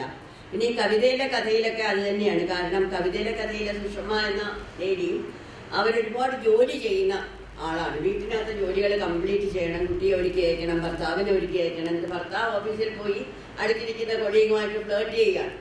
ആ സമയത്ത് ഇവള് വെണ്ടയ്ക്ക അരിയുന്നതിനിടയിൽ അവൾ കവിത എഴുതുന്നു, 4-5 വരി പിറന്ന് വീഴുന്നു. അത് കഴിഞ്ഞിട്ട് അവൾ കുളിക്കാൻ പോകുന്നു. ഷവറിൻ്റെ അടിയിൽ നിൽക്കുമ്പോൾ അവൾക്ക് 2 വരി കിട്ടുന്നു. അവൾ ആ നഗ്നയായിട്ട് ഓടി വന്ന് ആ കവിതയുടെ അടിയിൽ അത് എഴുതി ചേർക്കുന്നു. അപ്പോൾ അവളുടെ ശരീരത്തിൽ നിന്ന് വെള്ളം വീണ് നിലത്തിങ്ങനെ കെട്ടുകയാണ്. തിരിച്ച് അവൾ തന്നെ തുടയ്ക്കണം, വേറെ ആരുമില്ല. എന്നിട്ട് അവൾ തിരിച്ചു പോവാണ്. അങ്ങനെ വരിയായിട്ട് എഴുതി തീർത്ത് വൈകുന്നേരം ആകുന്നതിന് മുമ്പ് അവൾ ആ കവിത പൂർത്തിയാക്കുന്നു. എന്നിട്ട് പൂർത്തിയാക്കി കഴിയുമ്പോൾ എന്ത് പറ്റുന്നു? ഭർത്താവ് വരുന്നു. ബെല്ലടി ശബ്ദം കേൾക്കുന്ന ഉടനെ ഇവള് ആ കവിത തുണ്ടായിട്ട് വലിച്ചു കീറി ജനലിക്കൂടി പുറത്ത് കളയുകയാണ്. ആ ഒരു ദിവസത്തെ അവളുടെ അധ്വാനം, അവളുടെ ആത്മാവിൻ്റെ സംക്രമണം, പേജിലേക്കുള്ള ആ സംക്രമണം, അതൊക്കെ അവൾ തന്നെ നശിപ്പിക്കുകയാണ്. അങ്ങനെ കവിതകൾ എഴുതി നശിപ്പിക്കേണ്ടി വരുന്ന ഒരുപാട് പേർ നമുക്ക് ചുറ്റുമുണ്ട്. ഞാൻ പഠിപ്പിച്ചിരുന്ന വിദ്യാർത്ഥിനികൾ തന്നെ ഒന്ന് പറഞ്ഞിട്ടുണ്ട്, ഞാൻ ഇന്നലെ അതിനെക്കുറിച്ചൊരു കവിത എഴുതി, എവിടെ എനിക്കൊന്ന് കാണിച്ചു തരുമെന്ന് പറയുമ്പോൾ ഞാനിത് കീറിക്കളഞ്ഞു മാം, ആരെങ്കിലും കണ്ട കുഴപ്പമാണ് എന്ന് പറയുന്നവരുണ്ട്. എന്തുകൊണ്ട് അവരത് കീറിക്കളഞ്ഞു? നിങ്ങളാണ് അവരെ അതിലേക്ക് നയിക്കുന്നത്, നമ്മളാണ് അവരെ അതിലേക്ക് നയിക്കുന്നത്. അപ്പോൾ ആ രീതിയിലുള്ള ആൾക്കാരുള്ളപ്പോൾ സുഷമയെ പോലുള്ളവർ കൊളിച്ചും പതുങ്ങിയും കവിത എഴുതുകയും കവിത പൂർത്തിയാക്കി കഴിയുമ്പോൾ ആത്മസംതൃപ്തി കിട്ടി കഴിയുമ്പോൾ അതിനെ സ്വയം നശിപ്പിക്കുകയും ചെയ്യേണ്ടി വരും. അതേ ഉദ്ദേശിച്ചിട്ടുള്ളൂ അതിന്. അപ്പോൾ ടീച്ചറുടെ ഒരു അഭിപ്രായത്തിൽ ആത്മാവിനോട് കൂടുതൽ ചേർന്ന് നിൽക്കുന്നത് കവിതയാണ്. അതെ, എൻ്റെ കാര്യത്തിൽ അതെ. പക്ഷെ ഞാനത് പറഞ്ഞു, അല്ല ആത്മാവിനെ പുറത്ത് കാണിക്കാൻ പറ്റില്ലല്ലോ. നിങ്ങൾക്ക് ചന്ദ്രമതി എന്ന് പറഞ്ഞാൽ ഈ ശരീരവും അതിൻ്റെ പുറത്തിരുന്ന ചുരിദാറും ആണ്. കാരണം നേരത്തെ ചുരിദാറെന്ന് വിളിച്ചതിൻ്റെ ആ ഒരു കലിപ്പ് എനിക്ക് തീർന്നിട്ടില്ല, അതുകൊണ്ട് അതും കൂടിയാണ്. അപ്പോൾ അതുപോലെ എൻ്റെ ആത്മാവിനെ എനിക്ക് എടുത്ത് രേഖയുടെ മുമ്പ് നിർത്താൻ പറ്റില്ല. അതുപോലെ എൻ്റെ കവിതകളും അങ്ങനെയും കിടന്നോളും, അത്രയേ ഉള്ളൂ. രേഖ കവിത എഴുതിയിട്ടുണ്ടോ? പണ്ട്, നേരത്തെ, വളരെ പണ്ട്. കഥകൾക്കിടയ്ക്ക് കവിതകൾ വന്നിട്ട് ഞാൻ കവിതയാണ് എഴുതി തുടങ്ങിയത്.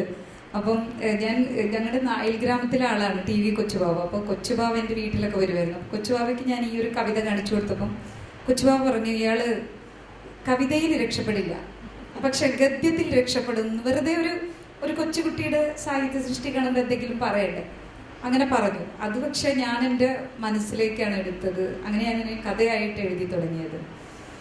അപ്പോൾ ടീച്ചറോട് ഇനി അടുത്തൊരു ചോദ്യമുള്ളത്, ടീച്ചർ ബാല്യം മുതലേ വലിയ വായനക്കാരിയാണ്.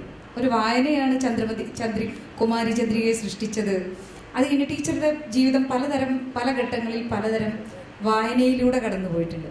ടീച്ചറുടെ ഈ വായനയുടെ ബാല്യം മുതലുള്ള ഒരു വായന അനുഭവങ്ങളൊന്ന് പറയാം. അത് കുട്ടിക്കാലത്ത് എന്ന് പറയുമ്പോൾ അച്ഛന് ഒരു വലിയ ലൈബ്രറി ഉണ്ടായിരുന്നു. ഒരു മുറി തന്നെ പുള്ളി ലൈബ്രറി ആയിട്ട് വെച്ചേക്കായിരുന്നു. ഇംഗ്ലീഷും മലയാളവും കുറച്ച് തമിഴും എല്ലാം കൂടിയുള്ള ഒരു ലൈബ്രറി. അപ്പോൾ അതിലെനിക്ക് പലപ്പോഴും പ്രവേശനം നിഷേധിച്ചിരുന്നു. കാരണം ഞാൻ ഒരുപാട് വായിച്ച് പഠിത്തത്തിൽ ശ്രദ്ധിക്കുന്നില്ല എന്നൊക്കെയുള്ള ഒരു പൊതുപരാതി, അമ്മമാർക്കുള്ള ശല്യമാണത്. പക്ഷെ എന്നാലും ഞാൻ അതിങ്ങനെ വായിച്ചാണ് വളർന്നത്. അത് എനിക്ക് നിയന്ത്രണങ്ങളൊന്നുമില്ലായിരുന്നു വായനയിൽ.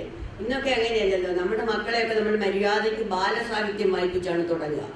അതുകൊണ്ട് തന്നെ അവരുടെ ഭാവനയും ചുരുങ്ങിപ്പോകും. എഡിറ്റ് ബ്ലിറ്റൺ വായിക്കാൻ പറയും, അത് വായിക്കും. പിന്നെ നമ്മൾ എന്താ ചെയ്യുക, നമ്മളതിൻ്റെ ചെറിയ ചെറിയ സംക്ഷിപ്ത രൂപങ്ങൾ കൊടുക്കും. ഇതൊക്കെ വായിക്കുക, ക്ലാസിക്കിൻ്റെ സംക്ഷിപ്ത രൂപങ്ങൾ, ഇത് വായിക്കുക എന്ന് പറയും. എന്തെങ്കിലും അവർ വായിക്കുന്ന കണ്ടാൽ നമുക്ക് ഉടനെ സംശയമാണ്, എന്താ വായിക്കുന്നത് എന്ന് ചോദിച്ചാൽ അങ്ങനെ നോക്കുന്ന ഒരു അച്ഛനെയും എനിക്ക് കിട്ടിയില്ല. അതുകൊണ്ടാണ് എനിക്ക് എന്തെങ്കിലുമൊക്കെ വായിക്കാൻ പറ്റിയത്. കുട്ടിക്കാലത്ത് ഇങ്ങനെ ക്ലാസിക്കുകൾ വായിക്കാനൊന്നും ആരും പറഞ്ഞിട്ടില്ല. പക്ഷേ എഴുത്ത് തന്നെ വായിക്കും. പറഞ്ഞ പോലെ 14-ാമത്തെ വയസ്സിലാണ് ഞാൻ നബക്കോവിൻ്റെ ലോലിത വായിക്കുന്നത്. അന്ന് ബഹുമാന്യരായ കുടുംബങ്ങളിൽ കടക്കാത്ത പുസ്തകമായിരുന്നു ലോലിത. അപ്പോൾ എനിക്കറിയില്ലായിരുന്നു അതിൻ്റെ പുറകിൽ അങ്ങനെ ഒരു കളർ പരിവേഷമുള്ളത്. ഞാൻ വരാന്തയിൽ ഇരുന്ന് വലിയ ഗമയിൽ ലോലിത വായിച്ചുകൊണ്ടിരുന്നപ്പോഴാണ് അച്ഛൻ ഓഫീസിലിട്ട് കയറി വന്നത്. അപ്പോൾ പുള്ളി ഇങ്ങനെ നോക്കിയപ്പോൾ ലോലിത, എൻ്റെ ദൈവം ഇവിടെ ഇതാണ് വായിക്കുന്നത്. പുള്ളിക്കൊരു നടുക്കം വന്ന് കാണും. പക്ഷേ എന്നോട് ചോദിച്ചാൽ ലോലിതയാണോ, നല്ല സ്റ്റൈലാണ് കേട്ടോ, ഇംഗ്ലീഷ് നല്ലതാണ്, ശ്രദ്ധിച്ചോ എന്ന് പറഞ്ഞിട്ട് കയറിപ്പോയി. ഞാൻ വായിച്ചു, പിറ്റേ ദിവസം തീർത്തു, ഷെൽഫിൽ കൊണ്ടുവച്ചു. അത് കഴിഞ്ഞ് കുറച്ച് നാൾ കഴിഞ്ഞപ്പോൾ എനിക്കത് ഒന്നുകൂടെ വായിക്കണമെന്ന് തോന്നി. അതിന് വേണ്ടി ചെന്ന് നോക്കിയപ്പോൾ ആ പുസ്തകം അവിടെ ഇല്ലായിരുന്നു. അപ്പോഴേക്കും എൻ്റെ അച്ഛനത് മാറ്റിക്കളഞ്ഞത് എനിക്കിപ്പം മനസ്സിലാകും. അപ്പോൾ അതുപോലെ നിയന്ത്രണമില്ലാത്ത വായനയായിരുന്നു. ആ വായനയുടെ ഗുണങ്ങളും ദോഷങ്ങളും എൻ്റെ കഥകൾക്കുണ്ട്, ഇന്നും ഉണ്ട്, അന്നും ഉണ്ടായിരുന്നു. അന്നും കുറച്ച് പ്രകടമായിട്ടുള്ളതുകൊണ്ടാണ് ഈ സൊസൈറ്റിയുടെ സമൂഹത്തിൻ്റെ മുഴുവൻ നിശ്ചിത ശരങ്ങൾ എനിക്ക് എടുക്കേണ്ടി വന്നത്. പിന്നെ അത് കഴിഞ്ഞ് വന്നപ്പോൾ ഞാൻ ഇംഗ്ലീഷ് ലിറ്ററേച്ചർ തിരഞ്ഞെടുത്ത് കഴിഞ്ഞപ്പോൾ സ്വാഭാവികമായിട്ടും എൻ്റെ വായന അങ്ങോട്ട് കൂടുതൽ കോൺസെൻട്രേറ്റഡ് ആയി, കൂടുതൽ ശ്രദ്ധ കേന്ദ്രീകരിക്കേണ്ടി വന്നു. ഒരുപാട് വായിച്ചു. ഒരാളിനെ, പരിചയമില്ലാത്ത ഒരാളിനെ ക്ലാസ്സിൽ പഠിപ്പിക്കേണ്ടി വന്നാൽ എനിക്ക് വിദേശത്ത് നല്ല സുഹൃത്തുക്കളുണ്ട് കേട്ടോ. അവർക്കൊക്കെ എഴുതിയാൽ ഉടൻ തന്നെ പുതിയ കൃതികളും അവരെക്കുറിച്ചുള്ള റെഫറൻസുകളും എല്ലാം അയച്ചു തരും. അങ്ങനെ സർവ്വായുധ പരിവൃതയായിട്ടാണ് ഞാൻ ക്ലാസ്സിലേക്ക് പോവുക. പക്ഷെ എന്നാൽ പോലും എന്നേക്കാൾ വായിക്കുന്ന കുട്ടികൾ ക്ലാസ്സിലുള്ളപ്പോൾ ഞാൻ വരണ്ടു പോയിട്ടുണ്ട്. ഉദാഹരണത്തിന് ബെറ്റി ഫ്രീഡന്റെ പ്രശസ്തമായ ഒരു കൃതിയുണ്ട്, പേര് മറന്നുപോയി, ഫെമിനിൻ മിസ്റ്റിക്. ഫെമിനിൻ മിസ്റ്റിക്കിനെ കുറിച്ച് ഞാനിങ്ങനെ ഫെമിനിസത്തിന്റെ ആദ്യമാണ് അതെന്ന് പറഞ്ഞിട്ട് ഇങ്ങനെ തുടങ്ങുമ്പോഴത്തേക്കും വേറൊരു കുട്ടി എഴുന്നേറ്റ് പറഞ്ഞു, പക്ഷെ മാഡം അതിൽ പറഞ്ഞിരിക്കുന്ന വാദങ്ങളെയൊക്കെ 2ാമത്തെ പുസ്തകത്തിൽ വെട്ടിയിട്ടുണ്ടല്ലോ അവർ. ഞാൻ അന്തം വിട്ടുപോയി. അവർ 2ാമതൊന്ന് എഴുതി എന്നുള്ളത് എനിക്ക് ഭയങ്കര ഷോക്കായിരുന്നു. എന്നോട് പറയാതെ ആ കൊച്ചിനോട് പറഞ്ഞിട്ട് വല്ല കാര്യമുണ്ടോ? കാരണം അപ്പോഴത്തേക്ക് ഈ ഗൂഗിളും മണ്ണാങ്കട്ടയൊക്കെ വന്നതുകൊണ്ട് ഈ പിള്ളേർക്ക് കയറി നോക്കാം, നമ്മളെയൊക്കെ അറിവ് കൂട്ടാം. അപ്പോൾ വല്ലാതെ ഇപ്പം ഞാൻ പറഞ്ഞു അവരങ്ങനെ പറഞ്ഞിട്ടുണ്ടെങ്കിലും എന്ന് പറഞ്ഞിട്ട് ഞാൻ എന്തൊക്കെയോ പറഞ്ഞവിടെ പിടിച്ചു നിന്നു. പിന്നെ അത് കഴിഞ്ഞിട്ട് തിരിച്ചു വന്നിട്ടാണ് ഞാൻ എൻ്റെ മകളോട് പറഞ്ഞ് എനിക്ക് കമ്പ്യൂട്ടർ ഒന്ന് പഠിപ്പിച്ചു തരണം, ഞാൻ ക്ലാസ്സിൽ വളരെ പിന്നോക്കമായി പോകുന്നു, പിള്ളേരുടെ പുറകിലാകേണ്ടി വരുന്നു. അപ്പോൾ അവൾ പറഞ്ഞു അമ്മ ഈ ജന്മത്ത് കമ്പ്യൂട്ടർ പഠിക്കില്ല. എനിക്കത് വാശിയായി. ഞാൻ പോയി കടയിൽ പോയിട്ട് റാപ്പിഡെക്സ് കമ്പ്യൂട്ടർ കോഴ്സ് 21 ദിവസത്തിനകം കമ്പ്യൂട്ടർ പഠിക്കാവുന്ന ഒരു പുസ്തകവും വാങ്ങിച്ച് അവിടെ കൊണ്ടുവച്ച് കമ്പ്യൂട്ടറിൻ്റെ മുമ്പേ ഇരുന്ന് തുറക്കാനും അണയ്ക്കാനും ആദ്യം പഠിച്ചു. അത് ചെയ്തു ഇത് ചെയ്തു. ഒരു ഇമെയിൽ അഡ്രസ്സ് ഉണ്ടാക്കി. അവസാനം ഗൂഗിളിൽ സെർച്ച് എഞ്ചിനൊക്കെ പഠിച്ചു. അങ്ങനെ സ്വയം കമ്പ്യൂട്ടർ വിദഗ്ധയായി. എൻ്റെ മക്കൾക്ക് ഭയങ്കര അസൂയയും കുശുമ്പും ദേഷ്യവും ഒക്കെ ആയി. നമ്മൾ വിട്ടു. ചിലർക്ക് അങ്ങനെയാണ്, നമ്മൾ ചുരിദാറിട്ടുള്ളതെന്ന് അസൂയാണ്. അപ്പൊ അതുപോലെ കമ്പ്യൂട്ടർ പഠിച്ചപ്പോൾ അസൂയായി. ഞാൻ വെറുതെ പറയുന്നത്, എനിക്ക് അതിനോട് സ്വാതന്ത്ര്യം ഉണ്ട് കേട്ടോ ഒരേക്കയോട്. അപ്പോൾ അതുപോലെ അങ്ങനെ പഠിച്ചെടുത്ത് കഴിഞ്ഞപ്പോൾ പിന്നെ സെർച്ച് എഞ്ചിനൊക്കെ എൻ്റെ കയ്യിലുമായപ്പോൾ ബെറ്റി പീരിയഡിൻ്റെ 2ാമത്തെ ബുക്ക് എന്ന് പറയുന്നവരോട് അവർ 3ാമത്തെ ബുക്ക് ആലോചിക്കുകയാണെന്ന് പറയാനുള്ള അറിവ് എനിക്ക് കിട്ടുകയാണ്. അപ്പോൾ ആ രീതിയിൽ വായന നമ്മളെ ഒരുപാട് സഹായിക്കും. പിന്നെ കഥകളിൽ നമ്മൾ ഈ വായന ഒത്തിരി സഹായിക്കുന്നത് വെച്ചാൽ അത് ഈ ബാക്കുള്ള ഒരു ചെയറിലിരിക്കുന്നതും അതില്ലാത്ത ഒരു സ്റ്റൂളിലിരിക്കുന്നതും തമ്മിലുള്ള വ്യത്യാസമാണ്. എൻ്റെ മനസ്സിൽ തോന്നുന്നതാണ്, വായന ഇല്ലാത്ത ആൾക്കാർ എഴുതുന്ന കഥകൾ വായനക്കാരനെ കൊണ്ടുവന്ന് കയ്യോ ബാക്കിൽ ശാരീരിക്കാനുള്ള ബാക്ക് റെസ്റ്റോ ഇല്ലാത്ത ഒരു സ്റ്റൂളിൽ കൊണ്ടിരുത്തുകയാണ്. വായനക്കാരൻ അൺകംഫർട്ടബിളാണ്. അതേസമയം അവൻ അൺകംഫർട്ടബിൾ ആണെന്ന് അറിയുന്നില്ല, അവൻ വായിക്കുകയാണ്. അതേസമയം ഒരു വായനയുടെ ബാക്ക്ഗ്രൗണ്ട് ഉള്ള ബാക്ക്ഡ്രോപ്പ് ഉള്ള ഒരു ഓതറുടെ കൃതി വായിക്കുമ്പോൾ നമുക്ക് ചാരിയിരിക്കാം, കൈകൾ റെസ്റ്റ് ചെയ്യാം, നമ്മൾ വളരെ കംഫർട്ടബിൾ ആകുന്നു, നമുക്കതെല്ലാം മനസ്സിലാകുന്നു, നമ്മുടെ അറിവിൻ്റെ അപ്പുറത്തേക്കാണ് നമ്മൾ നയിക്കുകയും ചെയ്യും. അപ്പോൾ ആ രീതിയിൽ എഴുതണമെങ്കിൽ നമുക്ക് വായനയുടെ സപ്പോർട്ട് വേണം. എൻ്റെ കുട്ടികളോടെല്ലാം ഞാനത് പറയാറുണ്ട്, നിങ്ങൾക്ക് എഴുതണമെന്നുണ്ടെങ്കിൽ നിങ്ങൾ ആദ്യം വായിക്കണം, വായിച്ചു തുടങ്ങണം. ആർക്കും അതില്ല, എല്ലാവരും ജനിച്ചപ്പോഴേ കവികളാണ്. അയ്യോ, അതിനു മുമ്പേ അവർ കഥ എഴുതും. ഗർഭപാത്രത്തിൽ നിന്ന് വന്നപ്പോഴേ നോവലുമായിട്ട് വന്നതുപോലെയാണ് ചിലരുടെയൊക്കെ പെരുമാറ്റമൊക്കെ. ആ രീതിയിലുള്ള കുട്ടികളുണ്ട്. പക്ഷെ വായനയുടെ സപ്പോർട്ടുള്ളവർക്ക് വളരെ നല്ല രീതിയിൽ വായനക്കാരെ പിടിച്ചെടുക്കുന്ന രീതിയിൽ എഴുതാൻ പറ്റുന്നതാണ് എൻ്റെ അനുഭവം. ടീച്ചർ ഇപ്പോൾ പറഞ്ഞു എങ്ങനെയാണ് ടീച്ചർ ആധുനിക സാങ്കേതിക വിദ്യ കണ്ടെത്തിയത്, അതുമായിട്ട് പരിചിതമായത്. ടീച്ചറുടെ മലയാളത്തിലെ പ്രശസ്തമായ ഇതുമായിട്ട് റിലേറ്റ് ചെയ്യുമ്പോൾ വെബ്സൈറ്റ് പോലെ ഇവിടെ ഒരു ടെക്കി പോലുള്ള കഥകൾ, അത് ടീച്ചറുടെ ഒരു ഈ രംഗത്തുള്ള ഒരു താല്പര്യത്തിൻ്റെയാണോ, അതിലേക്ക് വന്നത് എങ്ങനെയായിരുന്നു? ഇങ്ങനെ ടീച്ചർ മക്കൾ പറഞ്ഞു ടീച്ചർ ഒരിക്കലും അതിൽ ഒരു വൈദഗ്ധ്യം നേടില്ല എന്ന്. ടീച്ചർ വളരെ അധ്വാനിച്ച് നേടിയെടുത്ത ആ ഒരു അറിവാണോ ടീച്ചറെ ഈ കഥകളിലേക്ക് നയിച്ചത്? അതെ, തീർച്ചയായിട്ടും. കമ്പ്യൂട്ടർ അറിയില്ലായിരുന്നെങ്കിൽ എനിക്ക് വെബ്സൈറ്റ് എന്ന കഥ എഴുതാൻ പറ്റില്ലായിരുന്നു. അങ്ങനത്തെ ഒരുപാട് കഥകളിൽ കമ്പ്യൂട്ടർ കഥാപാത്രമായിട്ട് കടന്നു വരുന്നുണ്ട്. അതിന് കാരണം തീർച്ചയായിട്ടും ഈ പ്രൈമറി നോളജ് തന്നെയാണ്. അതെനിക്ക് കിട്ടിയത് ഈ പറഞ്ഞ പോലെ ഒരു വാശിയാണ്. അത് നമ്മളെ പിന്നോട്ട് തള്ളാൻ ആരെയും അനുവദിക്കാതിരിക്കുക.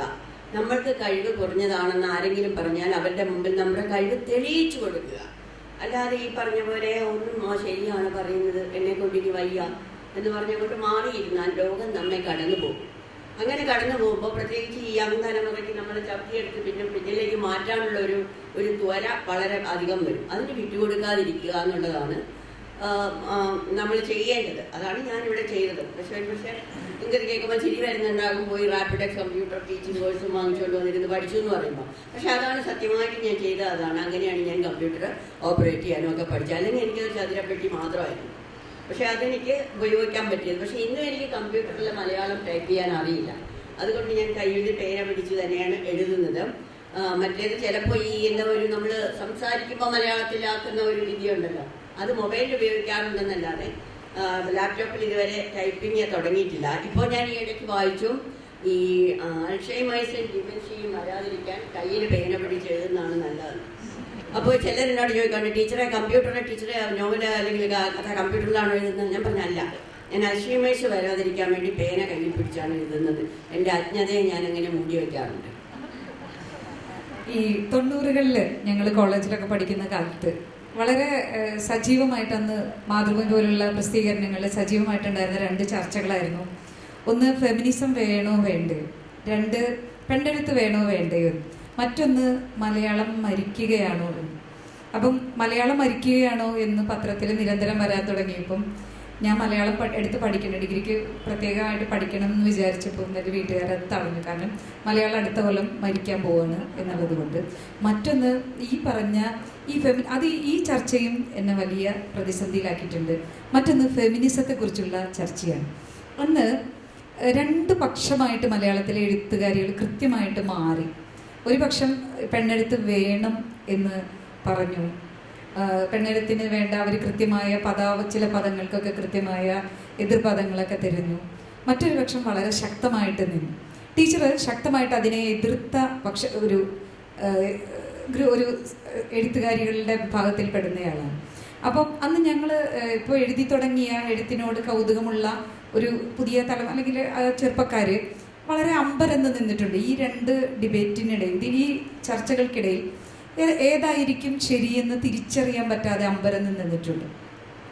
പക്ഷെ എനിക്ക് ടീച്ചറുടെ കഥകൾ വായിക്കുമ്പോൾ തോന്നിയിട്ടുള്ളത് ടീച്ചർ കടുത്ത സ്ത്രീപക്ഷപാതിയാണ്. ടീച്ചർ ശക്തയായ ഒരു സ്ത്രീയാണ്. ടീച്ചറുടെ ഇപ്പോഴത്തെ നമ്മളുടെ ഭാഷയിൽ പറയുമ്പോൾ ടീച്ചർ പൊളിറ്റിക്കലി കറക്റ്റാണ് ഇപ്പോഴത്തെ ഭാഷയിൽ പറയുകയാണെങ്കിൽ. പക്ഷേ ടീച്ചർ ശക്തമായിട്ട് ഞാൻ ഒരു ഫെമിനിസ്റ്റ് അല്ല എന്ന് പറഞ്ഞു. അത് എനിക്കിപ്പോഴും ഇതിൽ ഒരു വൈരുദ്ധ്യം പോലെ എനിക്ക് തോന്നിയിട്ടുണ്ട്. കാരണം ടീച്ചറുടെ കഥകൾ വളരെ ശക്തമായി സംസാരിക്കും. ശക്തയായ സ്ത്രീകളുടെ, ഒരിക്കലും ഒരു ദുർബലയായ ഒരു സ്ത്രീയെ ഞാൻ ടീച്ചറുടെ ഒരു കഥയിലും കണ്ടിട്ടില്ല. ഈവൻ നമ്മൾ ഈ സുഷമയാണെങ്കിൽ പോലും അവളുടെ ഒരു പ്രതിഷേധം ഈ വെണ്ടയ്ക്ക് അരിയുമ്പോൾ കവിതയായിട്ട് രചിക്കുന്നുണ്ട്. അവളുടെ പ്രതിഷേധം പോലും രേഖപ്പെടുത്തപ്പെടുന്നുണ്ട്. അപ്പം അങ്ങനെയുള്ള ഒരാൾ എന്തുകൊണ്ടായിരിക്കും ഇതൊരു വൈരുദ്ധ്യമാണോ? ഈ വൈരുദ്ധ്യം എനിക്ക് പലപ്പോഴും അതിനൊരു മറുപടി കിട്ടണമെന്ന് തോന്നിയിട്ടുണ്ട്. അല്ല, അത് ഒരു തെറ്റിദ്ധാരണയുടെ പുറത്താണ്. കാരണം അന്ന് ഇവിടെ കൊണ്ടുവന്ന പ്രശസ്തർ ഡൗൺലോഡ് ചെയ്ത് കൊണ്ടുവന്ന പെണ്ണെഴുത്ത് എന്ന പദം അത് പടിഞ്ഞാറൻ യൂറോപ്പിൽ നിന്ന് എടുത്തതാണ്. അവിടുത്തെ സ്ത്രീകൾ അവരുടെ സ്വാതന്ത്ര്യത്തിന് വേണ്ടി ഉണ്ടാക്കിയതാണ് ഫെമിനിസം. അത് നമ്മുടെ നാട്ടിലേക്ക് കൊണ്ടുവരുന്നതിന് തെറ്റൊന്നുമില്ല. ഇപ്പോൾ ഉണ്ട് നിങ്ങൾ കാണുന്ന രണ്ടാമത്തെ സ്ത്രീ ഫെമിനിസ്റ്റ് ആയിരിക്കും. കാരണം അങ്ങനെ അത് വരുള്ളൂ.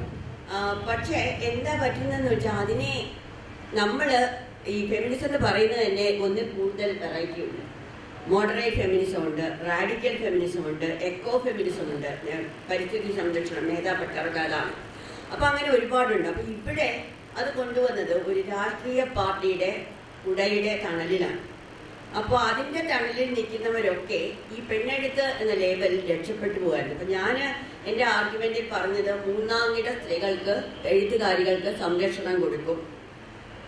ശരിക്കും മെറിറ്റുള്ള എഴുത്തുകാരികൾ, അതായത് ഒരു രാഷ്ട്രീയ പാർട്ടിയിലും പെടാത്ത, മതത്തിൽ ജനിച്ചു പോകുന്നത് നമ്മുടെ കുഴപ്പമോ മെറിറ്റോ അല്ലെന്ന് തിരിച്ചറിയുന്ന എഴുത്തുകാരികൾക്ക് ഇതുകൊണ്ട് യാതൊരു പ്രയോജനവും കിട്ടാൻ വേണം. പിന്നെ അക്കാഡമിക്കായിട്ട് നമുക്ക് വേണം അങ്ങനെ ഒരു വിമൻസ് റൈറ്റിംഗ് എന്നൊരു ഡിവിഷൻ വേണം. അത് അക്കാഡമിക്കുകൾ അതിനെ കൈകാര്യം ചെയ്തോളും. പക്ഷേ ജീവിതത്തിലേക്ക് അത് കൊണ്ടുവരുമ്പോൾ അതൊരുപാട് സാങ്കേതിക പ്രശ്നങ്ങൾ ഉണ്ടാക്കും. അത് നല്ല എഴുത്തുകാരികളെ പിൻനിരയിലേക്ക് നയിക്കും. സ്ത്രീകൾ ഒഴിഞ്ഞുകൊടുക്കുന്ന മുഖ്യധാരയിലേക്ക് മൂന്നാംകിട പുരുഷന്മാർ ഓടിക്കയറും. ഇതൊക്കെയായിരുന്നു എൻ്റെ ആർഗ്യുമെൻറ്റ്സ്. അന്ന് പെണ്ണെഴുത്തിനെ ഞാൻ എതിർത്ത അതേ കൂട്ടത്തിൽ ഒരുപാട് റൈറ്റേഴ്സ് ഉണ്ടായിരുന്നു. നമ്മുടെ പ്രിയ ഉൾപ്പെടെ പലരും എൻ്റെ കൂട്ടത്തിൽ തന്നെയായിരുന്നു. ഞങ്ങൾ ഒരുമിച്ചായിരുന്നു. അത് പ്രമേയത്തിനെ എതിർത്ത കൂട്ടത്തിലായിരുന്നു. പക്ഷെ അത് ആ എതിർപ്പിനേക്കാൾ കൂടുതൽ ഈ പറഞ്ഞ പോലെ രാഷ്ട്രീയ പാർട്ടിയുടെ ആൾക്കാരായിരുന്നു കൂടുതൽ. അപ്പോൾ നമുക്കൊന്ന് ആലോചിച്ചറിയാം, അവർക്ക് അവാർഡുകൾ കിട്ടുന്നത്, അവർക്ക് സ്ഥാനങ്ങൾ കിട്ടുന്നത്, അവർക്ക് മുഖ്യ സ്ഥാനങ്ങൾ കിട്ടുന്നത്, അവർക്ക് അവരുടെ കഥകളെ വാഴ്ത്തിപ്പുകഴ്ത്താൻ ഒരുപാട് പേർ. പക്ഷേ നമ്മളെപ്പോലെ നിഷ്പക്ഷവാദികളായിട്ട് നിൽക്കുന്നവരെ തടയാനേ ആൾക്കാരുണ്ട്. ഇതൊക്കെയാണ് ഞാനിന്ന് മുൻകൂട്ടി കണ്ട് പ്രവചിച്ചത്. പക്ഷെ അത് ആൾക്കാർ ശ്രദ്ധിക്കാതെ പോയി. പിന്നെ ഈ വൈരുദ്ധ്യം ചൂണ്ടിക്കാണിച്ചത്, ഞാനൊരു സ്ത്രീ അല്ല എന്ന് പറഞ്ഞിട്ടില്ല. ഞാനൊരു സ്ത്രീയാണ്, ഒരു പെണ്ണാണ്. അഭിമാനത്തോടെ പറയും. എവ്രി ഇഞ്ച്, നമ്മുടെ കിങ് ലിയർ പറയുന്ന പോലെ എവ്രി ഇഞ്ച് ചെക്കിങ് എന്ന് പറഞ്ഞ പോലെ ഞാൻ എവ്രി ഇഞ്ച് എ വുമണാണ്. അതെനിക്ക് അഭിമാനമുണ്ട്. സ്ത്രീയുടെ ആന്തരിക ശക്തി നമ്മൾ തിരിച്ചറിഞ്ഞു കഴിഞ്ഞാൽ നമുക്ക് ഈ വലിയ റാഡിക്കൽ ഫെമിനിസം ഒന്നും അതിൻ്റെ ആവശ്യമില്ല. ഒന്നാമത് അവരുടെ പ്രശ്നങ്ങളല്ല നമ്മളുടെ പ്രശ്നം. അവരുടെ ലൈംഗിക ദാരിദ്ര്യം ഇവിടെ ഇല്ല. പക്ഷെ അതൊക്കെ ഇങ്ങോട്ട് കൊണ്ടുപോകുന്നതിൻ്റെ ഫലമായിട്ടാണ് ഇവിടെ പലതും സംഭവിക്കുന്നത്. അത് ഇവിടെ ഇല്ല. ഇവിടെ ഉള്ളത് എന്താണ്? സ്ത്രീധനം എന്ന് പറഞ്ഞാൽ അവർക്കറിയില്ല. Dowry is a word unknown to the feminist of other countries. അവർക്കറിയില്ല ഡൗറി എന്ന പേര്. അമ്മായിയമ്മ ശല്യം എന്ന് നിങ്ങൾ പറയും, അതും അവർക്കറിയില്ല. അവിടെ അമ്മായിയമ്മയൊന്നുമില്ല. മുതിർന്നു കഴിഞ്ഞാൽ ആണും പെണ്ണും കൂടി ഒരുമിച്ച് ജീവിക്കുന്നു, തോന്നുമ്പോൾ ഇട്ടിട്ട് പോകുന്നു, വേറൊരാളുമായിട്ട് ജീവിതം തുടങ്ങുന്നു. എവിടെ അമ്മായി അമ്മയ്ക്ക് സ്കോപ്പ്? അമ്മായി അമ്മ വല്ല വൃദ്ധസദനത്തിലും പോയി സ്വയം ഒടുക്കിക്കോളും. ഇവിടെ നേരെ തിരിച്ചാണ്, അമ്മായി അമ്മ മറ്റുള്ളവരെ ഒടുക്കും, സ്വയം ഒടുങ്ങുകയില്ല. അപ്പൊ അങ്ങനത്തെ പ്രശ്നങ്ങളൊന്നും അവർക്കില്ല. അന്ധവിശ്വാസങ്ങൾ അവർക്ക് കുറവാണ്. ഇപ്പം നമ്മുടെ സ്വാധീനത്തിൽ അവിടെയും അന്ധവിശ്വാസങ്ങൾ വരുന്നുണ്ട്. അതറിയാമേ, ഒരുപാട് നല്ലോണം അറിയാം. അപ്പൊ അങ്ങനെ ഒരുപാട് നമ്മുടെ പ്രശ്നങ്ങൾ അവരുടേതിൽ നിന്ന് ഭിന്നമാണ്. അതുകൊണ്ടാണ് ഞാൻ പറയുന്നത്, നമുക്കൊരു ഫെമിനിസം വേണമെങ്കിൽ തനതായ ഒരു ഫെമിനിസം വേണം. ഇന്ത്യൻ പ്രശ്നങ്ങൾ ഉൾക്കൊണ്ടുകൊണ്ടുള്ള, ഇന്ത്യൻ സ്ത്രീകളെ ഉൾക്കൊണ്ടുകൊണ്ടുള്ള അവരുടെ പ്രശ്നങ്ങൾ, അവരുടെ അബോധതലത്തിലുള്ള ആവശ്യങ്ങൾ, ആസക്തികൾ, ഇതെല്ലാം ഉൾക്കൊണ്ടുകൊണ്ടുള്ള ഒരു ഫെമിനിസമാണ് നമുക്ക് വേണ്ടത്. അല്ലാതെ ഈ തുണി മാറുന്നത് പോലെ ഇണയ മാറുന്ന ഫെമിനിസം അല്ല നമുക്ക് വേണ്ടത്. പക്ഷെ ഇവിടെ പറയുന്നത് അങ്ങനെയാണ്, അങ്ങനെയുള്ളവർ. പിന്നെ സ്വയം, ഇത് ഞാൻ ഒരിക്കൽ പറഞ്ഞതാണ്, വീണ്ടും ആവർത്തിക്കുകയാണ്, ഐ എം സോറി. ഒരു കുടുംബത്തിന്റെ എല്ലാ ബെനിഫിറ്റും എല്ലാ ഗുണങ്ങളും അനുഭവിച്ചുകൊണ്ട് സ്വന്തം മക്കളെയൊക്കെ കുടുംബത്തിന്റെ ഘടനയ്ക്കുള്ളിലാക്കിയിട്ട് മറ്റു സ്ത്രീകളോട് നിങ്ങൾ കുടുംബത്തിനെ അംഗീകരിക്കരുത്, നിങ്ങൾ കല്യാണത്തിൽ വിശ്വസിക്കരുത് എന്നൊക്കെ പറഞ്ഞ് പല പെൺകുട്ടികളും ആ സമയത്ത് ഈ ഗുരുക്കന്മാരുടെ വാക്കുകൾക്ക് അനാഥരായിട്ടുണ്ട്. എനിക്ക് നേരിട്ടറിയാവുന്ന കേസുകളുണ്ട്. ഇവിടെ പറയുന്നില്ല ആരാണ് ഗുരു ആരാണ് ശിഷ്യരെന്നൊന്നും പറയുന്നില്ല. പക്ഷെ അതും ഉണ്ടായിട്ടുണ്ട്. അതൊക്കെ തെറ്റാണ്. നമ്മൾ പറയുന്നത് നമ്മൾ പ്രാക്ടീസ് ചെയ്യണം. ഗാന്ധിജി അങ്ങനെയായിരുന്നു. അദ്ദേഹം പറഞ്ഞത് അദ്ദേഹം പ്രാക്ടീസ് ചെയ്തു. ഇവിടെ നേരെ തിരിച്ചാണ്, പറയുന്നതൊന്ന്, പ്രവർത്തിക്കുന്നത് വേറൊന്ന്. അത് രാഷ്ട്രീയമായാലും ഫെമിനിസമായാലും മതത്തിന്റെ കാര്യമായാലും എല്ലാം അങ്ങനെ തന്നെ. അപ്പോൾ അതിന് ഒക്കെ എഗെയിൻസ്റ്റ് ആയിട്ടാണ് ഞാനന്ന് അങ്ങനെ പറഞ്ഞത്. പക്ഷെ അതുകൊണ്ട് സ്ത്രീക്ക് ശക്തി പാടില്ല, സ്ത്രീ സ്വതന്ത്രയാകാൻ പാടില്ല എന്ന ഒരു പിന്തിരിപ്പൻ നയവും എനിക്കില്ല. നമ്മൾ സ്വതന്ത്രരായിട്ട് തന്നെ ജീവിക്കണം, നമ്മൾ ശക്തരായിട്ട് തന്നെ ജീവിക്കണം. നമുക്ക് ശക്തി ഉണ്ടെങ്കിൽ നമ്മുടെ അഭിപ്രായങ്ങൾ നമ്മൾ കുടുംബത്തിലായാലും പുറത്തായാലും വെട്ടി തുറന്ന് തന്നെ പറയുകയും വേണം. അതാണ് എൻ്റെ കണ്ണിൽ ഫെമിനിസം. സ്ത്രീയുടെ ആന്തരിക ശക്തി തിരിച്ചറിയുക, അതനുസരിച്ച് പ്രവർത്തിക്കുക. ടീച്ചർ പറഞ്ഞിട്ടുണ്ട്, മാധവിക്കുട്ടി പുറത്ത് ജീവിച്ചത് കൊണ്ട് മാത്രമാണ് അവർക്ക് സർഗാത്മകമായിട്ട് സദാ സജീവമാകാൻ കഴിഞ്ഞത് എന്ന്. കേരളത്തിലല്ലായിരുന്നെങ്കിൽ ടീച്ചർ കുറച്ചുകൂടി ക്രിയേറ്റീവ് ആകുമായിരുന്നു. ഇത് ഒരു ചോദ്യമാണ്. ചിലപ്പോൾ ഞാൻ ഒന്നും എഴുതാതെ തന്നെ അടിഞ്ഞു പോയേനെ, ചിലപ്പോൾ കുറെ കൂടെ ബോൾഡായിട്ടൊക്കെ എഴുതിയേനെ. അതൊരു വല്ലാത്തൊരു ഫാൻറ്റസിയാണ്. മേ ബി ഞാനൊരു കഥയായിട്ട് ഡെവലപ്പ് ചെയ്ത് കഥയിലേക്ക് ഉത്തരം തരാം. ഇപ്പം അതിനുത്തരം എനിക്ക് കിട്ടുന്നില്ല. ഞാനിങ്ങനെ അല്ലായിരുന്നെങ്കിൽ എങ്ങനെയാകുമായിരുന്നു എന്ന് ചോദിക്കുമ്പോൾ ചിലപ്പോൾ സംഭവിച്ചേനെ. ഇപ്പോൾ യൂറോപ്പിലോ അല്ലെങ്കിൽ ഒരു ബ്ലാക്ക് വുമണായിട്ടോ ഒക്കെ ജനിച്ചിരുന്നെങ്കിൽ, ആഫ്രിക്കയിൽ ജനിച്ചിരുന്നെങ്കിൽ, എഴുതുമായിരുന്നെങ്കിൽ അത് തീർച്ചയായിട്ടും ജ്യോതി വിശ്വനാഥിൻ്റെ പോസ്റ്റ്മോർട്ടം കഥയും സുഷമയുടെ കഥയും ഒന്നും ആയിരിക്കില്ല. അത് വേറെ എന്തെങ്കിലും ആയിരിക്കും. അത് നമ്മുടെ എൻവയൺമെൻറ്റ്, നമ്മൾ വളരുന്ന ആ ഒരു സംസ്കാരം, ഇതൊക്കെ നമ്മളെ ഇൻഫ്ലുവൻസ് ചെയ്യും. അപ്പോൾ തീർച്ചയായിട്ടും അത് ഡിഫറെൻ്റ് ആയിരിക്കും. ഇനിയും ഹൈപ്പോത്തറ്റിക്കലായിട്ടുള്ള ചോദ്യം തന്നെയാണ്. ഈ ചമ്പകാമേനോൻ എന്നുള്ള കഥാപാത്രം, അത് ടീച്ചർ ഒന്നിലേറെ കഥകളിൽ വരുന്നുണ്ട്. അത് നമ്മുടെ പയ്യൻ കഥകൾ പോലെ ചമ്പകാമേനോൻ എന്നല്ലേ കഥ? അപ്പോൾ അത് ആ കഥാപാത്രം ആവർത്തിക്കുന്നുണ്ട്. അത് ഒരു പയ്യൻ കഥകൾ പോലെ ഡെവലപ്പ് ചെയ്യാമായിരുന്നതല്ലേ? ചമ്പകാമേനോനെ ഞാൻ ഉദ്ദേശിച്ചത് ഈ സൊസൈറ്റി ലേഡീസ് നമ്മൾ പറയില്ലേ, അത് DKNനെ അപ്പോൾ മനസ്സിൽ വന്നില്ല. ഞാൻ ഓർത്തത് യേശുദാസിന്റെ കാർട്ടൂണുകളിലാണ്. അതിലൊരു മിസ്സിസ് നായർ എന്നോ മറ്റോ പറയുന്ന ലേഡിയുണ്ട്, സ്ലീവ്ലെസ് ബ്ലൗസ് വിട്ട് ഒരു ബാഗും തൂക്കിയിട്ട് സൊസൈറ്റിയിൽ പോവുകയും ഭർത്താവിനെ ഒരു മാതിരി പുച്ഛിച്ച് തള്ളുകയൊക്കെ ചെയ്യുന്ന അങ്ങനത്തെ ഒരു ടൈപ്പാണ് ഈ ചമ്പകാമേനോൻ. അവരെ ഒന്ന് രണ്ട് കഥകളിലും ഉപയോഗിച്ചിട്ടുണ്ട്. അത് ഈ സോ കോൾഡ് സൊസൈറ്റി ലേഡീസിനെ ഒന്ന് കളിയാക്കിക്കൊണ്ട് ഉദ്ദേശിച്ചതാണ്. അതിനുശേഷം ഒരു ചെറിയ ഇൻട്രസ്റ്റിംഗ് സംഭവം ഉണ്ടായത്, എനിക്ക് ഈ വലിയ വലിയ സൊസൈറ്റികളിലൊന്നും ബന്ധമൊന്നുമില്ല. പക്ഷേ ഒരു എന്താ റോട്ടറാക്ട് പോലെയുള്ള എന്തോ ഒരു സംഘടന എന്നെ അവരുടെ സ്ത്രീ സംഘടനയുടെ ഒരു പ്രസംഗത്തിന് വിളിച്ചു. അതിന് ചെന്ന് കഴിഞ്ഞപ്പോൾ ഈ സ്വാഗതം പറഞ്ഞ ലേഡി പറഞ്ഞത്, നമ്മളെയൊക്കെ ചെമ്പകാമേനോനെന്ന് അധിക്ഷേപിക്കുന്ന ഒരു ഓദറയാണ് നമ്മളിന്ന് മനഃപൂർവ്വം ഇവിടെ കൊണ്ടുവന്നിരിക്കുന്നത്. ഞങ്ങൾ ചെമ്പകാമേനോനൊന്നും അല്ലെന്ന് അവർ തിരിച്ചറിയട്ടെ. അത് ശരിക്കും എനിക്കൊരു വല്ലാത്തൊരു അടിയായിട്ട് തോന്നി. സ്റ്റേജിൽ ഇരുന്നോണ്ടത് കേൾക്കേണ്ടി വന്നപ്പോൾ മറുപടി പറയുന്നത്, മര്യാദ കേടാകുന്നവരോട് പറഞ്ഞില്ലെങ്കിലും ഞാൻ പറഞ്ഞു, ചെമ്പകാമേനോന്മാരും ഈ കൂട്ടത്തിലുണ്ട്, അല്ലാത്ത മേനോന്മാരും ഉണ്ട് എന്ന് പറയുകയും ചെയ്യും. ഈ പറഞ്ഞതുപോലെ കഥയിൽ നിന്ന് നേരിട്ട് ഇറങ്ങി വന്ന് അത്ഭുതപ്പെടുത്തിയ കഥാപാത്രങ്ങൾ ടീച്ചറുടെ ജീവിതത്തിലുണ്ട്. ആദ്യമായിട്ടൊരു കഥാമത്സരത്തിന് പോയി, ആദ്യമായിട്ടല്ല, ഒരു കഥാമത്സരത്തിൽ വെച്ച് കണ്ട സേതുമാധവൻ മുതൽ നമ്മുടെ നോവലിസ്റ്റ് വിനോദ് കൃഷ്ണ വരെയുള്ള അനുഭവങ്ങൾ. അപ്പോൾ എഴുത്തുകാരുടെ ജീവിതത്തിൽ അതീന്ദ്രിയമായിട്ടുള്ള ഒരു ഇടപെടലുണ്ടെന്ന് ടീച്ചർക്ക് തോന്നിയിട്ടുണ്ടോ ഈ അനുഭവങ്ങളുടെ ഒരു പശ്ചാത്തലത്തിൽ? അതീന്ദ്രിയമാകും. കാരണം അതിനെ നിർവചിക്കാനോ അതിനെക്കുറിച്ച് പറഞ്ഞു തരാനോ അറിയില്ല. ഇപ്പോൾ വെബ്സൈറ്റ് എന്ന കഥയിലെ കഥാനായകന്റെ പേരായിരുന്നു വിനോദ് കൃഷ്ണ. ആ ഒരു പേര് വെച്ചത് എഴുതുമ്പോൾ വിനോദ് കൃഷ്ണ എന്നൊരാളുണ്ടെന്നും പിന്നീട് അദ്ദേഹം ബരാറ്റ എന്ന് പറഞ്ഞൊരു നോവൽ എഴുതുമെന്നും ഇത്ര പ്രശസ്തനാകുമെന്നും സിനിമാ സംവിധായകനാകുമെന്നും ഒന്നും എനിക്കറിയില്ലായിരുന്നു. വിനോദ് കൃഷ്ണ ഇവിടെ ഒരു സെഷനിലുണ്ടായിരുന്നു. അപ്പോൾ ആ വിനോദ് കൃഷ്ണ അത് വായിച്ചപ്പോൾ ഈ കഥയുടെ ഇംഗ്ലീഷ് ട്രാൻസ്ലേഷൻ സാഹിത്യ അക്കാദമിയുടെ ഇന്ത്യൻ ലിറ്ററേച്ചറിൽ വന്നു. അപ്പോൾ അത് ബോംബെയിലോ എവിടെയൊക്കെയോ കോളേജ് തലത്തിൽ പഠിപ്പിക്കാനുണ്ടായിരുന്നു. ഞാൻ അറിയുന്നില്ല. എഴുത്തുകാരുടെ പ്രശ്നം അതാണല്ലോ, നമ്മുടെ കഥകളൊക്കെ പലയിടത്തും പോകും, നമ്മളറിയില്ല, 10 പൈസ പ്രതിഫലം കിട്ടുകയില്ല. അപ്പോൾ അങ്ങനെ ഈ കുട്ടികൾ അത് വായിച്ചപ്പോൾ അവര് കമ്പ്യൂട്ടറിൽ ഈ കഥയിലെ വിനോദ് കൃഷ്ണയുടെ വെബ്സൈറ്റ് അടിച്ചിട്ടുണ്ട്, www.vinodkrishna.com. അപ്പോൾ ഇവരത് അടിച്ചു നോക്കിയപ്പോൾ അങ്ങനെ ഒരു വെബ്സൈറ്റ് ഉണ്ട്. എനിക്കറിയില്ലായിരുന്നു അങ്ങനെ ഒരു വെബ്സൈറ്റ് ഉണ്ടെന്ന്, അങ്ങനെ ഒരു മനുഷ്യനുണ്ടെന്നും. ഈ കുട്ടികൾ അടിച്ചു നോക്കിയപ്പോൾ അതുകൊണ്ട് അവർ കത്തുകൾ അയക്കാൻ തുടങ്ങി.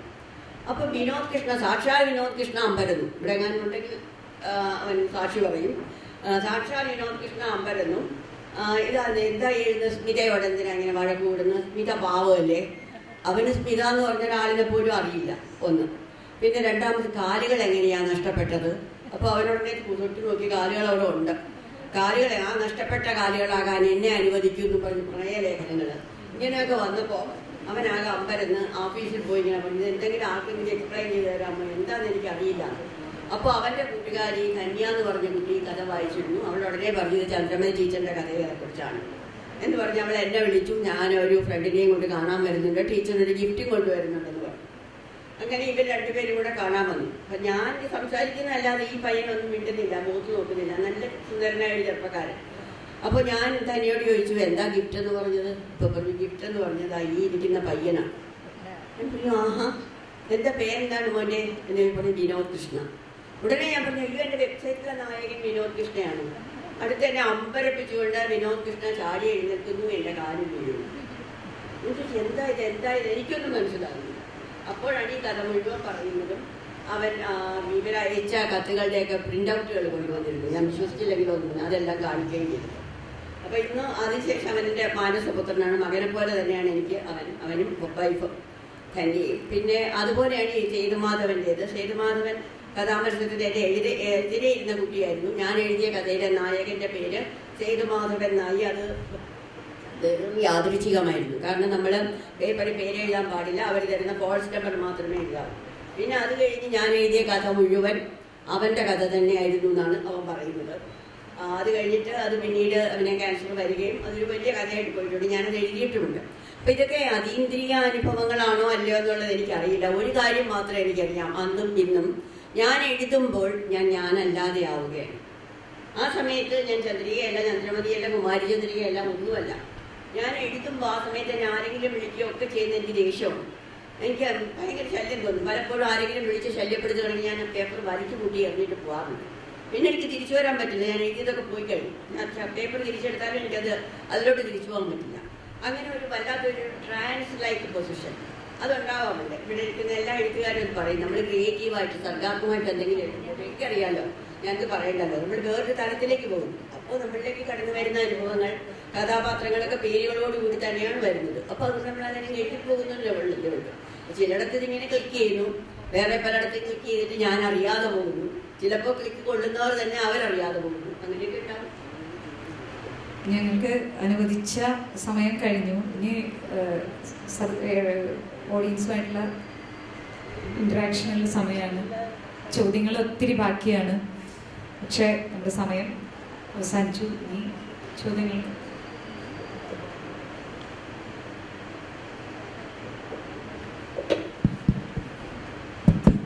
ടീച്ചർ ഈ ഇൻ്റർവ്യൂവിൽ റിവീൽ ചെയ്തൊരു കാര്യം വളരെ വ്യക്തമായിട്ട് തോന്നി. കാരണം ടീച്ചർ 14-ാമത്തെ വയസ്സിൽ ആദ്യം നബോക്കോവിനെയാണ് വായിച്ചത്, ലോലിത.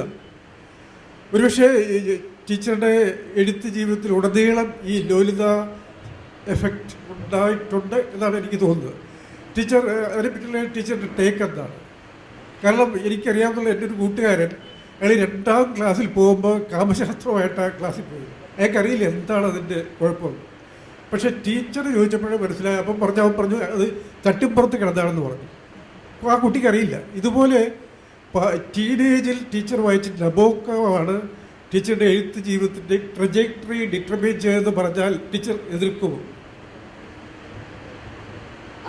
അതിനോട് എനിക്ക് പൂർണ്ണമായിട്ട് യോജിക്കാൻ പറ്റുന്നില്ല. കാരണം നബക്കോബിനെ അന്ന് വായിച്ചു, അത് കളഞ്ഞു എന്നേ ഉള്ളൂ. പോസ്റ്റ് മോഡേൺ എഴുത്തിനെ കുറിച്ച്, പോസ്റ്റ് മോഡേൺ തിയറിയെ കുറിച്ച് പഠിപ്പിക്കുമ്പോൾ നബക്കോബിനെ കുറിച്ച് ഒരുപാട് ക്ലാസ്സിൽ എടുക്കേണ്ടി വന്നിട്ടുണ്ട്. പക്ഷെ അപ്പോഴും ലോലിതെല്ലാം മറ്റു നോവലുകളിലാണ് കോൺസെൻട്രേറ്റ് ചെയ്യുന്നത്. നബക്കോവ് മാത്രമായിട്ട് എന്നെ സ്വാധീനിച്ചിട്ടുണ്ടെന്ന് എനിക്ക് തോന്നുന്നില്ല. എനിക്ക് ഇങ്ങനെ രതി അനുഭവങ്ങളെ കുറിച്ച് എഴുതാനൊന്നും മടിയൊന്നുമില്ല. പക്ഷേ കഥാപാത്രത്തിന് അബ്സല്യൂട്ട്ലി ആവശ്യമാണെങ്കിൽ മാത്രമേ ഞാൻ എഴുതാറുള്ളൂ.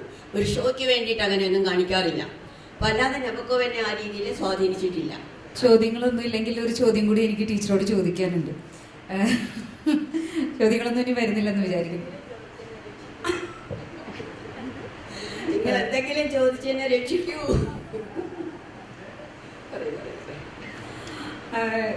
നമ്മൾ മലയാളത്തിലെ പല എഴുത്തുകാരെ കുറിച്ചും പറഞ്ഞു. പക്ഷേ ഞാൻ മലയാളത്തിലെ പ്രധാനപ്പെട്ട ഭാഷ്യതയാണെങ്കിലും സിത്താരയാണെങ്കിലും ടീച്ചറാണെങ്കിലും നിങ്ങളെല്ലാം ജീവിതത്തിൽ ക്യാൻസർ കടന്നു വന്നിട്ടുണ്ട്. അപ്പോൾ നമ്മൾ രോഗവും സാഹിത്യഭാവനയും തമ്മിലുള്ള ഒരു ബന്ധത്തെക്കുറിച്ചൊക്കെ എപ്പോഴും പല പഠനങ്ങളും നമ്മുടെ നാട്ടിലും പുറത്തൊക്കെ നടക്കുന്നുണ്ട്. ടീച്ചർക്ക് എന്ത് തോന്നും? ടീച്ചർ ഈ അനുഭവം ടീച്ചർ പറയുന്നുണ്ട്, ഈ രോഗം വന്നതിന് ശേഷം ടീച്ചർ മറ്റ് ടീച്ചറുടെ ശീലങ്ങളിലും സ്വഭാവങ്ങളിലൊക്കെ വലിയ മാറ്റം വന്നതായിട്ട്. അപ്പോൾ ഒന്ന് എനിക്കിത് സർഗാത്മകതയുമായിട്ട് റിലേറ്റ് ചെയ്തിട്ടാണ്. മലയാളത്തിലെ 3 തലമുറയിലെ 3 പ്രശസ്ത എഴുത്തുകാരികളെ ൾക്ക് ഈ രോഗം വന്നിട്ടുണ്ട്. മറ്റൊന്ന് അത് ടീച്ചർ എന്നുള്ള വ്യക്തിയെ, എഴുത്തുകാരിയെ എങ്ങനെ മാറ്റി എന്ന്. അല്ല, അത് എഴുത്തുകാരികളെക്കാൾ കൂടുതൽ അല്ലാത്തവർക്കും ക്യാൻസർ വരുന്നുണ്ട്. നമുക്ക് 3 എഴുത്തുകാരികളെ അറിയുന്നതുകൊണ്ട് നമ്മളവരെ പറയുന്നു എന്നുള്ളതേ ഉള്ളൂ. അത് എന്തുകൊണ്ടാണെന്ന് ചോദിച്ചാൽ എനിക്കറിയില്ല. എനിക്ക് വന്നതിൻ്റെ കോസേറ്റീവ് ഏജന്റ്, അതിൻ്റെ കാരണം എന്താണെന്നുള്ളത് ഡോക്ടർക്ക് പോലും മനസ്സിലായിട്ടില്ല. പക്ഷെ അത് എന്തായാലും എനിക്ക് 2 തവണ വന്നു, 1 തവണ പോലും അല്ല, 2 തവണ വന്നു. 15 വർഷം മുമ്പാണ്. അതുകൊണ്ട് ഇപ്പം ഞാൻ വളരെ സേഫ് ആണെന്നാണ് ഞാൻ കരുതുന്നത്. എൻ്റെ ഡോക്ടറോട് ഞാൻ ചോദിച്ചപ്പോൾ അദ്ദേഹം പറഞ്ഞത്, പേടിക്കണ്ട, ഇനി ഈ ടൈപ്പ് ക്യാൻസർ വരില്ല. വേറെ ടൈപ്പ് വന്നാൽ അദ്ദേഹത്തിന് ഉത്തരവാദിത്തം, ഈ ടൈപ്പ് ക്യാൻസർ ഇനി വരില്ല എന്ന് പറഞ്ഞിട്ടുണ്ട്. അപ്പോൾ അതുകൊണ്ട് ഇനി മറ്റു ടൈപ്പുകളെല്ലാം എന്നെ ശല്യപ്പെടുത്തുമോ എന്നുള്ളത് അറിയില്ല. അതുപോലെ തന്നെ മറ്റുള്ളവർക്ക് ഇങ്ങനെ വരുമ്പോൾ നമ്മൾ അതുകൊണ്ട് ഇപ്പോൾ അഷിതയുടെ കാര്യം പറഞ്ഞല്ലോ, അഷിത ആത്മീയതയിലേക്ക് തിരികെയായിരുന്നു. അഷിത ശരിക്കും ആത്മീയതയിലേക്ക് തിരിഞ്ഞത് ക്യാൻസറിന് ശേഷമാണ്. ഒരുപാട് മാറി അഷിത ആത്മീയ. എനിക്ക് പിന്നെ ആത്മീയതയിലേക്കുള്ള പോകാനുള്ള പ്രായത്തൊന്നും അല്ല ക്യാൻസർ വന്നത്. അഷിതയും അല്ല, അഷിത വളരെ യങ്ങായിരുന്നു. പക്ഷെ അപ്പോഴേയും അഷിതയ്ക്ക് ആത്മീയമായൊരു ബെൻഡുണ്ടായിരുന്നു. അതുകൊണ്ട് അഷിത അങ്ങോട്ട് പോയി.